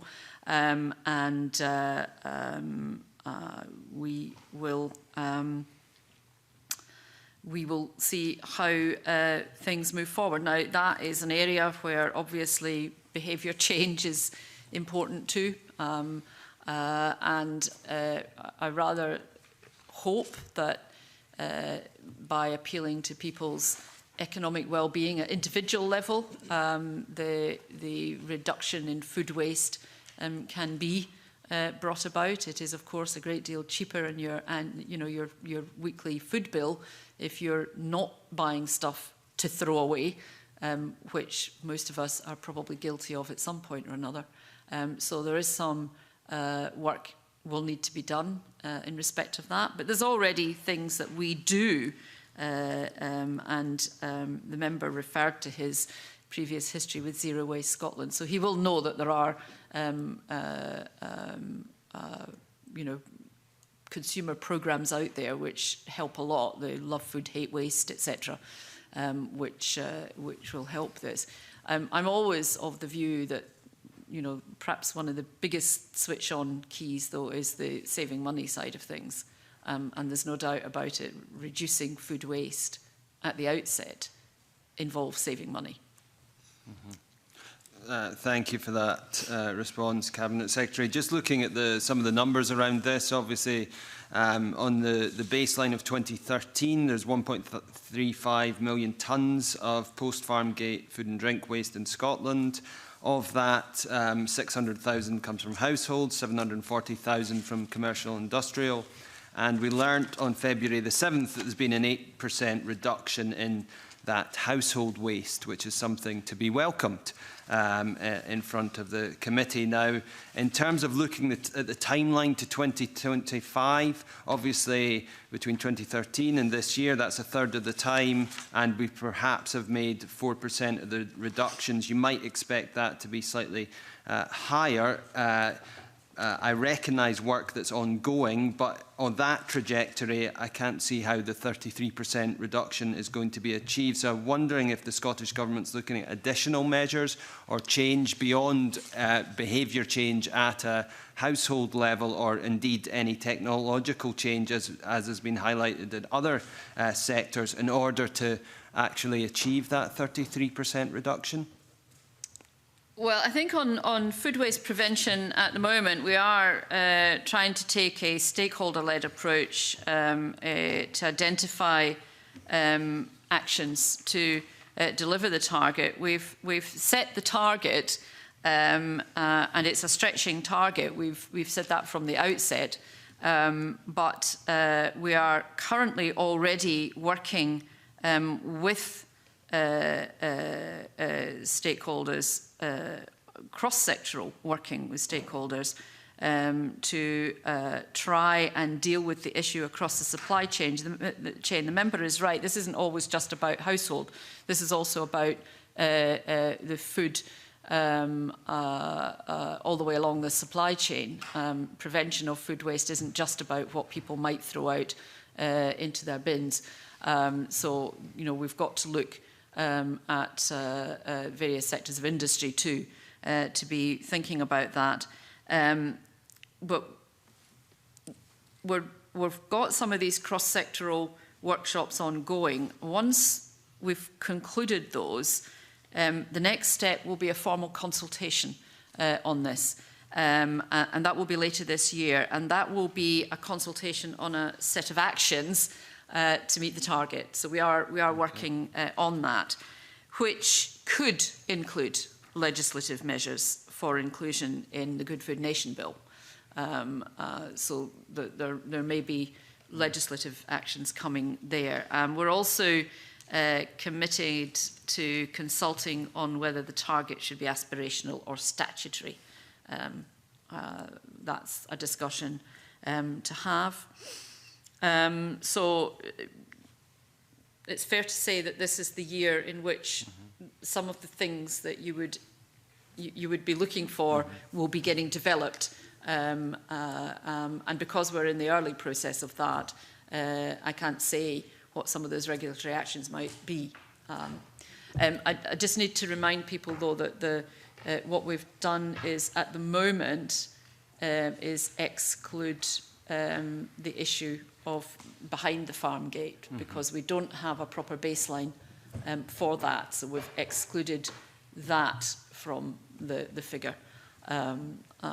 So it's the minute the food leaves the farm gate all the way through to what the householder does with it, or indeed not just the householder, but the organisation, because food waste is an issue for the Scottish Parliament as much as it is for us as individuals.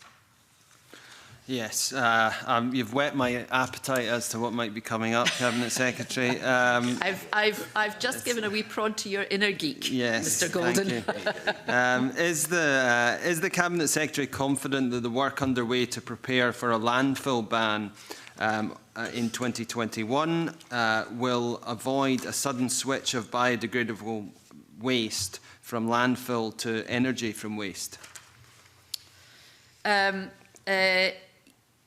Yes, we've got SEPA already working on it, and I know you know that because of the evidence that they've given to the committee.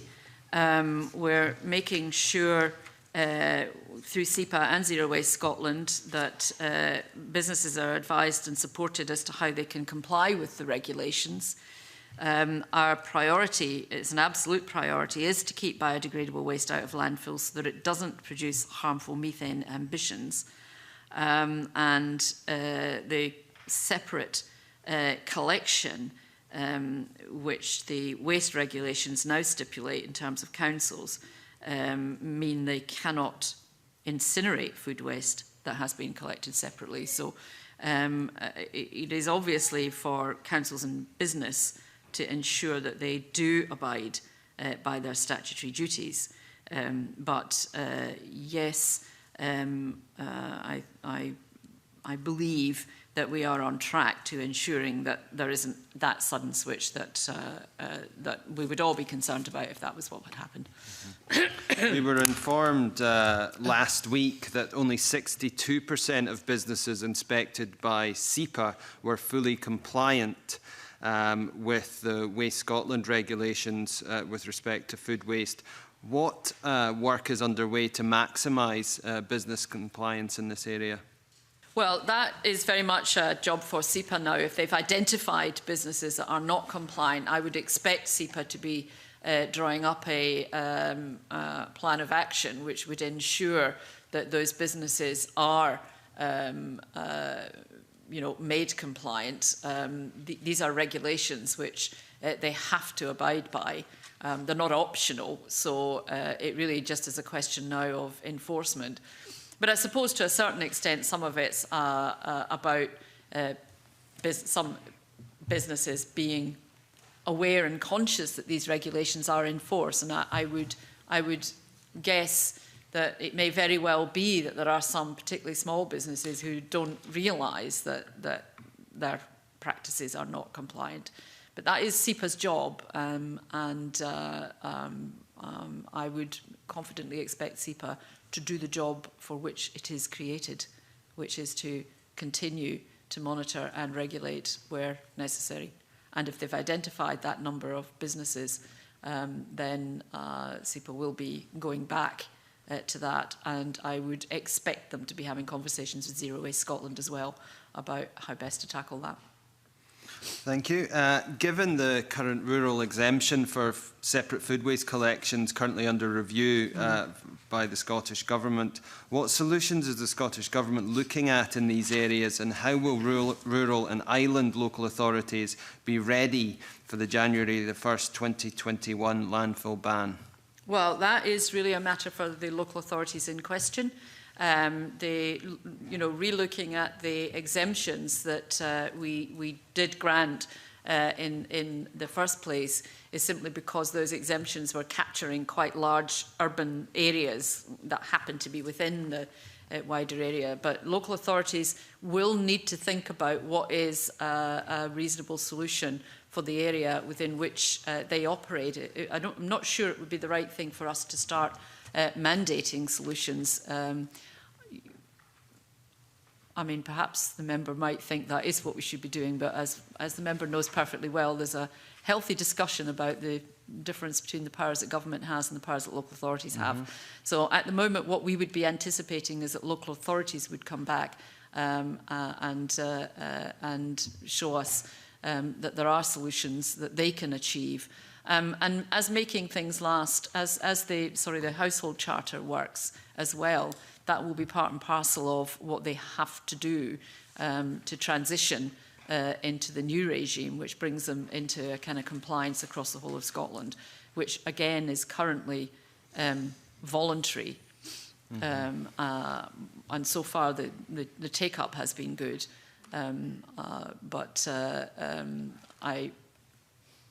I am conscious that there are, in specific areas, specific problems that will need very specific solutions, and it will be for the local authorities to develop those solutions.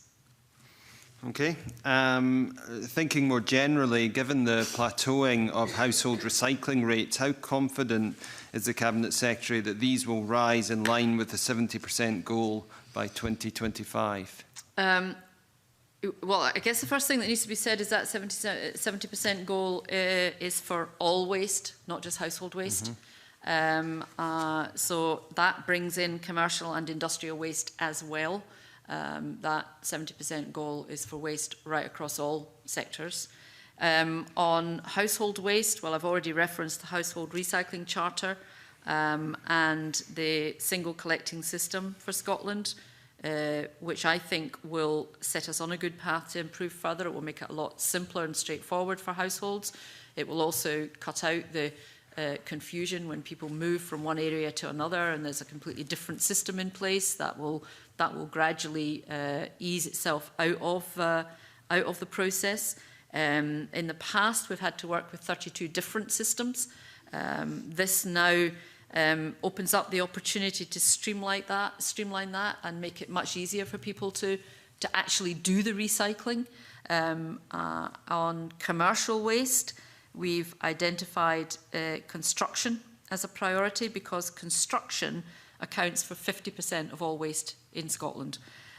So there's a lot of scope for greater recycling there. And I know Zero Waste Scotland is working with the construction sector to identify what opportunities there may be arising out of that waste. Again, I suppose it's a little bit like transport. We are all guilty of thinking about the household when it comes to things like waste and not realising the extent of the cross-sectoral, much bigger picture, which actually presents a massive problem as well. Of course, construction's done very well as a sector, having waste to landfill. But specifically looking at local authorities and their recycling rates, I wonder if any analysis has been done. Obviously, there's 24 of the 32 have signed the Household Waste Recycling Charter.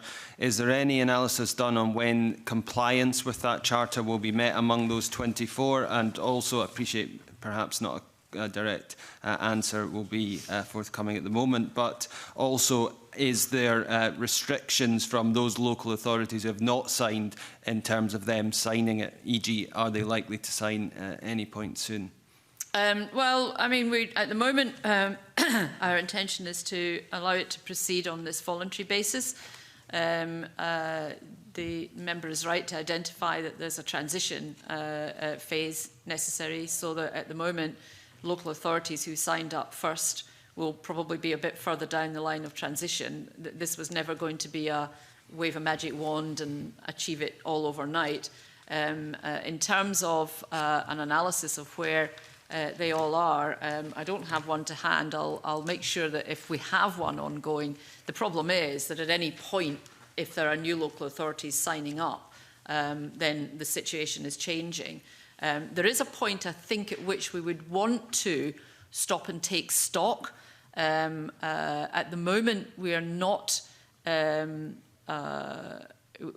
we've left it as an entirely voluntary thing. That there may come a point where we begin to focus support more on those who have signed as opposed to those who haven't signed, as a bit of an incentive to those who haven't signed. I'm not conscious of there being any specific issues that is causing any particular local authorities not to sign. So it may just be that it takes a while in a local authority to make these decisions and work them through. So we're still very much in the voluntary phase just now.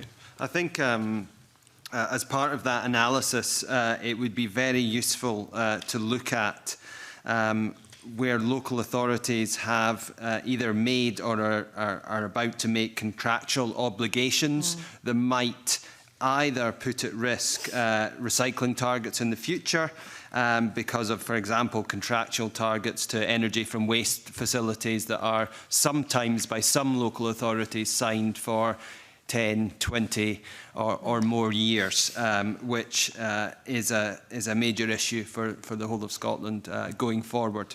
Yeah. But more we are having those discussions with councils because you're right to identify that as a hazard. Yes. Okay. Are there any particular key materials that the Cabinet Secretary will be seeking to switch from landfill to recycling as part of this process? I'm not conscious of us looking at it in that particular way. I mean, obviously, we've talked about food waste, which is a big development. There's, I mean, most things are not really moving, not going to landfill. A lot of the things that we now automatically think of in terms of recycling are already not going to landfill. But I can double check and come back if there's something that I've missed in terms of that specific breakdown, but I'm not conscious of it at the moment. Okay, thanks. Mainly around absorbent hygiene products, for example. But my final question is that on the 2nd of February, the Scottish Government stated that work was ongoing on producer responsibility systems. The government agencies told us on February the 7th that there had been discussions around this area. I was wondering what actions are underway in Scotland to explore how enhanced producer responsibility schemes can be implemented as referred to in the circular economy strategy. We committed in making things last to do two things on producer responsibility. First, to explore the scope for reform of the existing producer responsibility scheme, and second, to develop new schemes for specifically tyres, mattresses and furniture. I think the member will be aware that producer responsibility is quite complex. It is devolved, but we have worked with the UK government to actually produce a system which operates across the whole of the UK. The existing schemes are on packaging, batteries, end-of-life vehicles and waste electricals. So all that's done for convenience on a UK-wide basis. What we want to do in exploring the scope for a reformed system that supports a more circular economy, and I think members will be aware that at some point in the lifetime of this Parliament there will be a circular economy bill, which is where we need to start directing some of our interest and attention.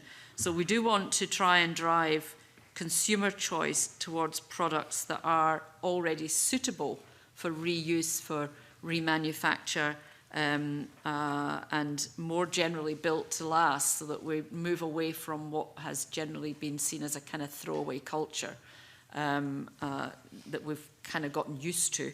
And we want the funds that circulate around the system to be directed towards better outcomes on the ground.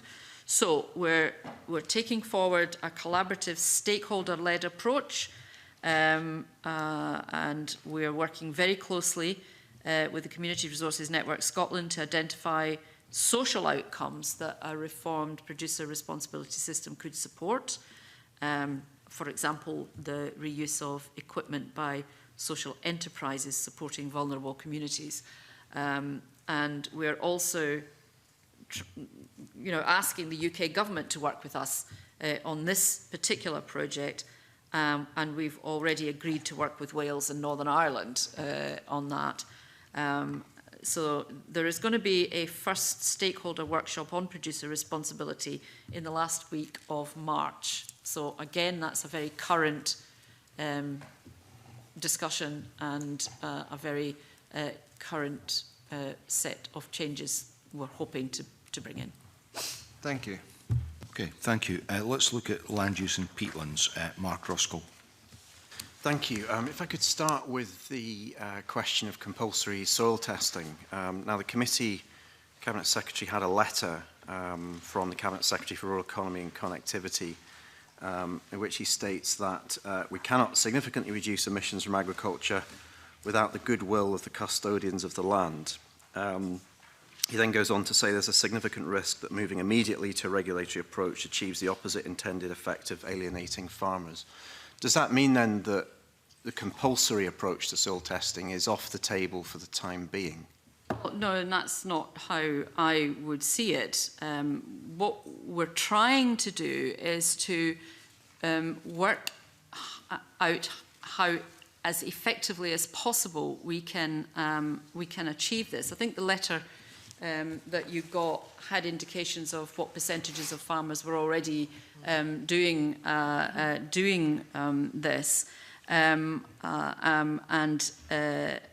what we're setting out is a kind of milestone towards all improved land being tested. And obviously the best way for that to be achieved would be the farmers doing it voluntarily.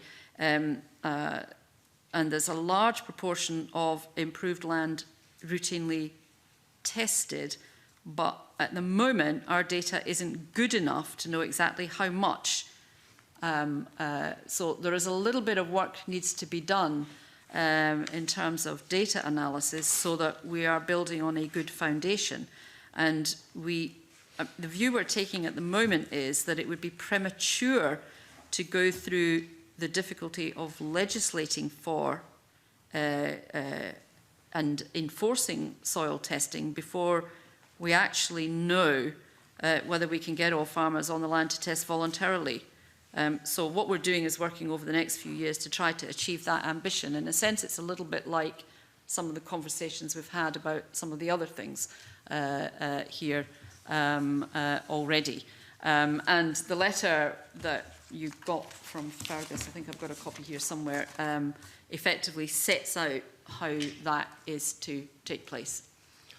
Okay, so in terms of the effectiveness of the voluntary approach then, I think you answered a written parliamentary question that I lodged in October last year, where you indicated that only 4% of farmers had actually uptaken advice as part of the climate programme. So did that fact actually feed into the Times model where you're looking at the effectiveness of uptake of voluntary approaches? So the trajectory we have for agriculture comes from the modelling that's been done by the agricultural team and has fed in. So if we go back to the discussion we had earlier around times, that reflects their understanding of the rate of uptake that they think they can deliver. Now, if that delivery doesn't happen, then that will obviously flag as part of the monitoring framework. Yeah, so in terms of, we were talking earlier on about outputs and outcomes. At the moment, the output there is less than 1 out of every 20 farmers actually engaging within the climate programme. Well, that would be about more than just soil testing, though. I don't think it's fair to just load that purely onto soil testing, because I think the letter from Fergus Ewing indicated that soil testing was being carried out on you know, considerably more than 4% of land. So I just be careful that we're not talking about slightly different things here. Okay. Sorry, I'm trying to find a copy of the letter because I can't. Can I just move on to the issue of the land use strategy then? Be clear on something here, just so we get this on the record. There's talk here of a timetable towards the potential introduction of regulations. Is what we're saying here that we're going to give farmers the time on the voluntary approach up to 2023, and then, if it's necessary, introduce regulation? Or will there be monitoring of this done over the next 2-3 years and a determination made in advance of 2023? I think you would need to ask Fergus Ewing how he intends to proceed on that. I mean, he's flagging up the potential for introducing regulations, and you know, he's saying yes, the timetable will guide the decisions, but the detail of that, I think you would need to explore with him. Okay, we'll do that. My apologies, Mr. Roscoe. No, that was a useful clarification, I think. I want to move on to land use strategy. Obviously, how we use our land is critical, and there are the potential for conflicts, but also synergies between different types of land use. So I would point out onshore wind, forestry, peatland restoration, all can work together to deliver positive benefits, but there could also be conflicts. So, I mean, given that, I mean, why does the land use strategy not feature more prominently within the climate plan?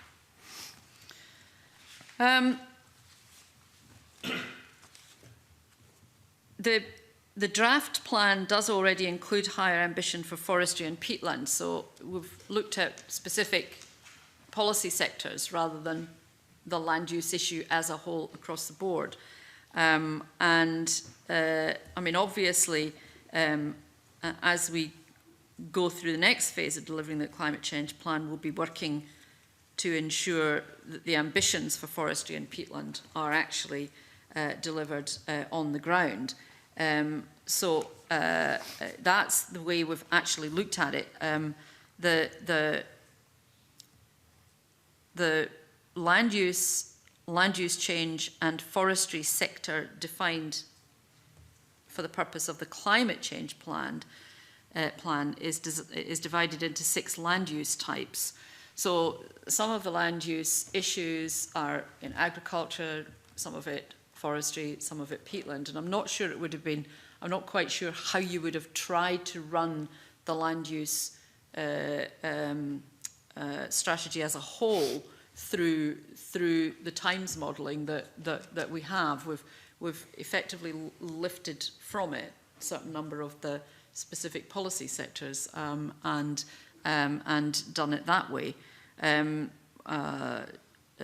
I mean, obviously with forestry and peatland, there's an increased scale of ambition. The plan also includes policies and proposals for the agriculture sector. There's issues in respect of the planning system. So I think we just took the view that in those circumstances, the land use strategy as a whole, as a kind of policy document, wasn't really capable of being fed into this in the way that we've been doing it. I'm not sure if Colin had looked at trying to do it, or rather than what is almost like a disaggregation, which is what we've done. So there were some constraints on our ability to actually do modelling. It's exactly what you said. There was a limit based on the existing frameworks and how we were able to adapt those in the time available. Okay. So in terms of the carbon abatement from individual targets that are in here then, in terms of the ambition for peatlands, which I think is welcome, and the ambition for forestry, do you have figures for what that will actually deliver?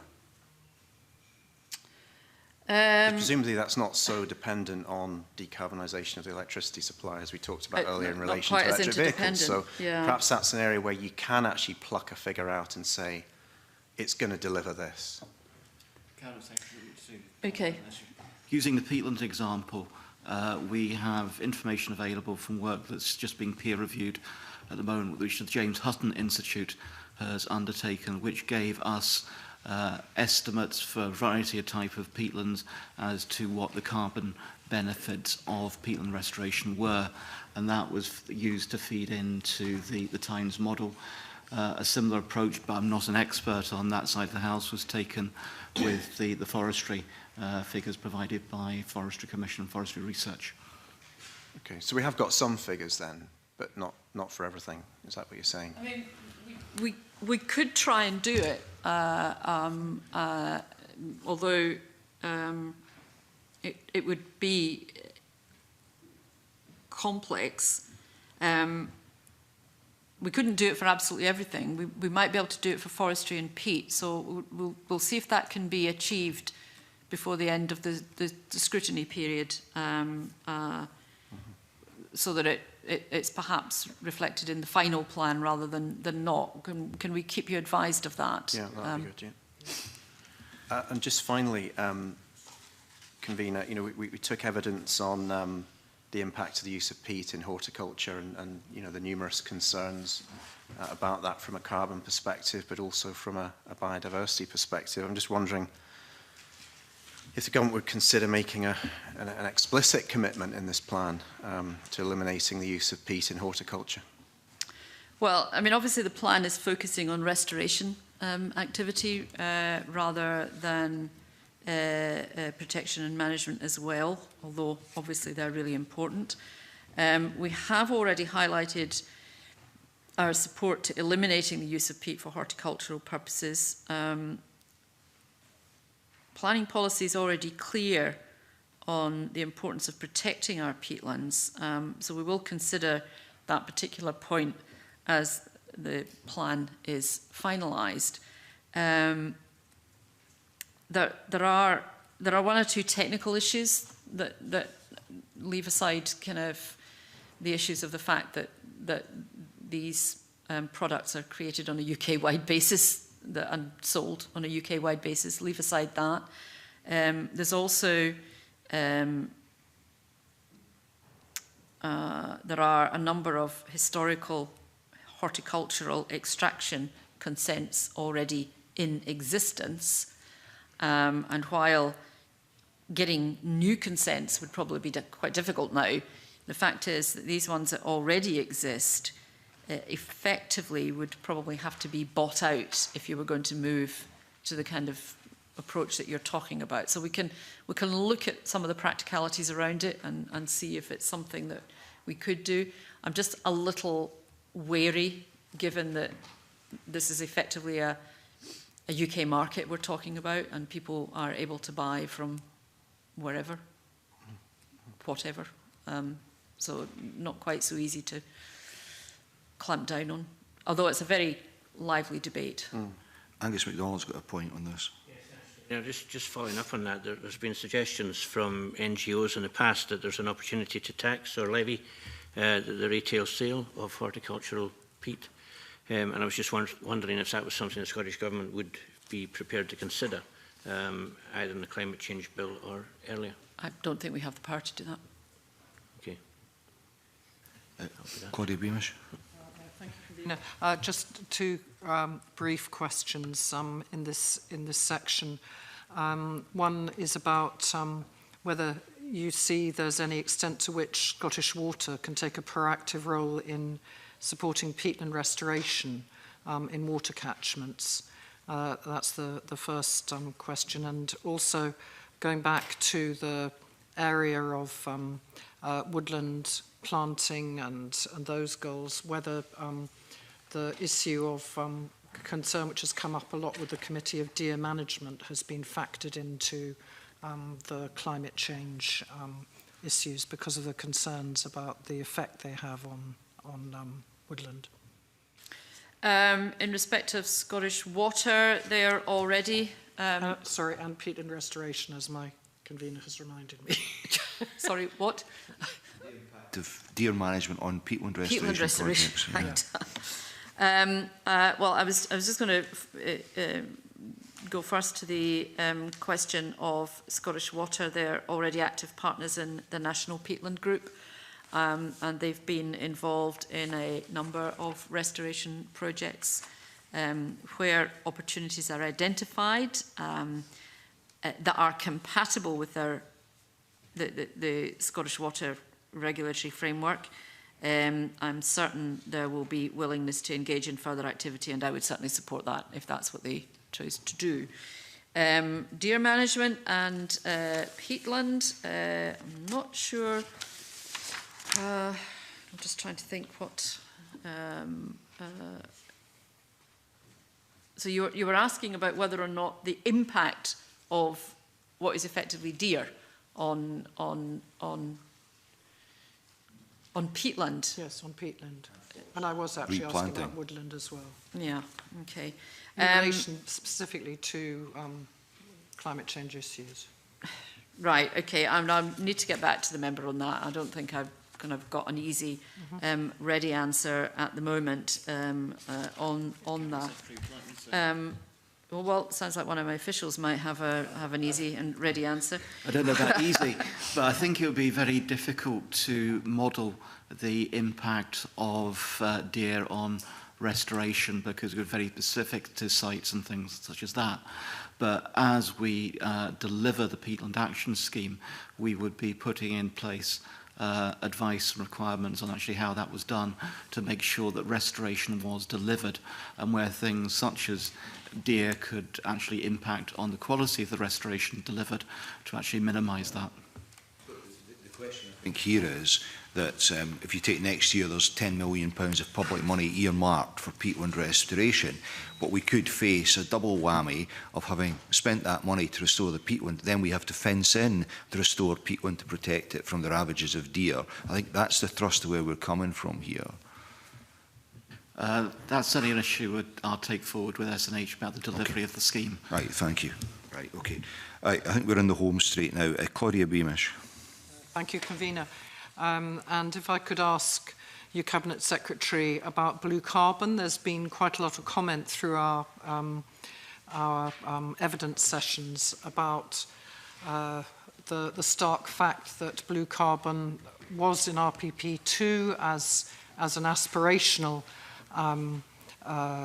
way to cut emissions, and rather in the same way that peatlands was in RPP1 and then has moved forward. And we've had some assurances on this, but I wonder if you could make any comment on whether you would see this appearing in the final climate change plan.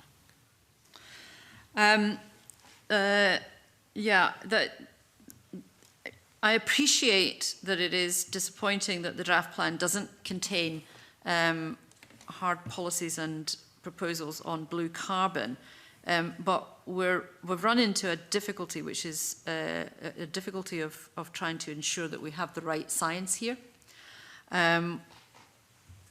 Both the government and SNH have been working to assess the extent and potential of blue carbon in Scotland, and that includes the publication of a report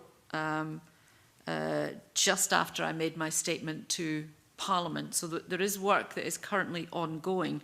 We do recognise that a lot of marine habitats are natural carbon sinks, and obviously incredibly important in ensuring to ensure that they're adequately protected. So we think further research is required to provide credible estimates of the sequestrations provided by blue carbon, which is why we haven't at this point got any detailed policies and proposals in the plan. That recently published SNH report did come through too late for any consideration for the draft plan. We're now considering the latest report and what further research and survey opportunities can be pursued, and we will include an update of this work in the final climate change plan. It's really just a reflection on the fact that there's a lot of work ongoing here, And it just, it was a little too late for any inclusion in the draft plan, but we hope to be able to include references in the final plan. Right, thank you. If I may say so, I mean, in the view of a number of people who have given evidence, and also I've taken a keen interest in this with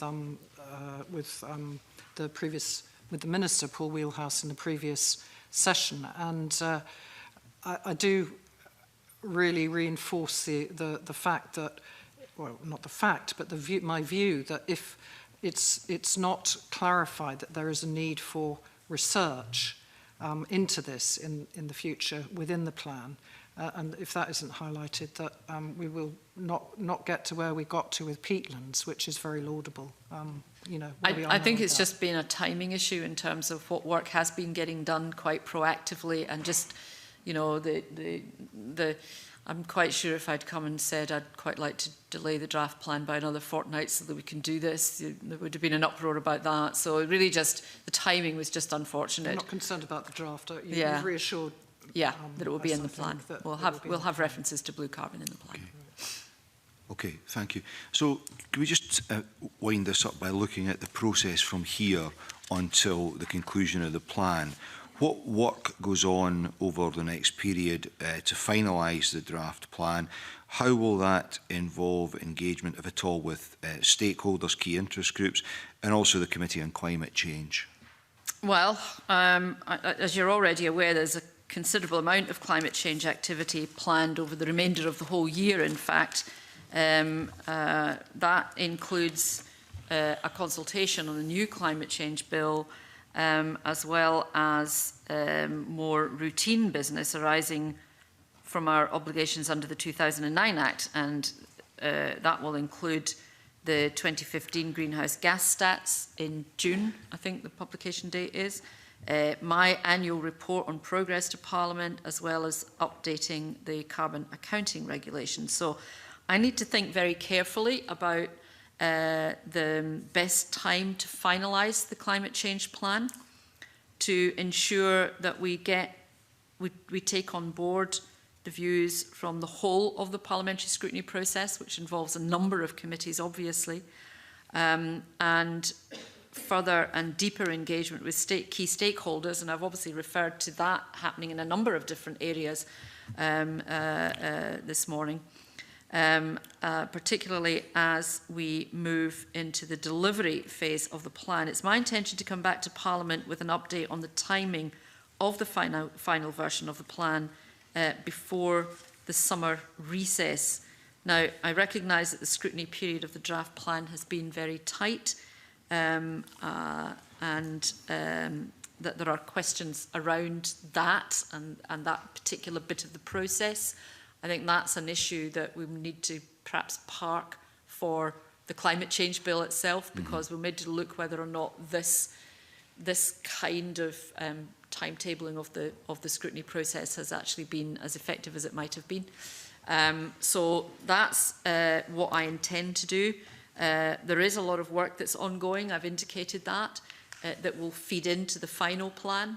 And what I will do is come back to Parliament and to the committee in respect of a timescale. I'm also conscious that sitting alongside that, there's all of the consultation and the draft energy strategy and all the rest of it. So we're trying to get it so that it looks sensible in terms of where we are in terms of timing.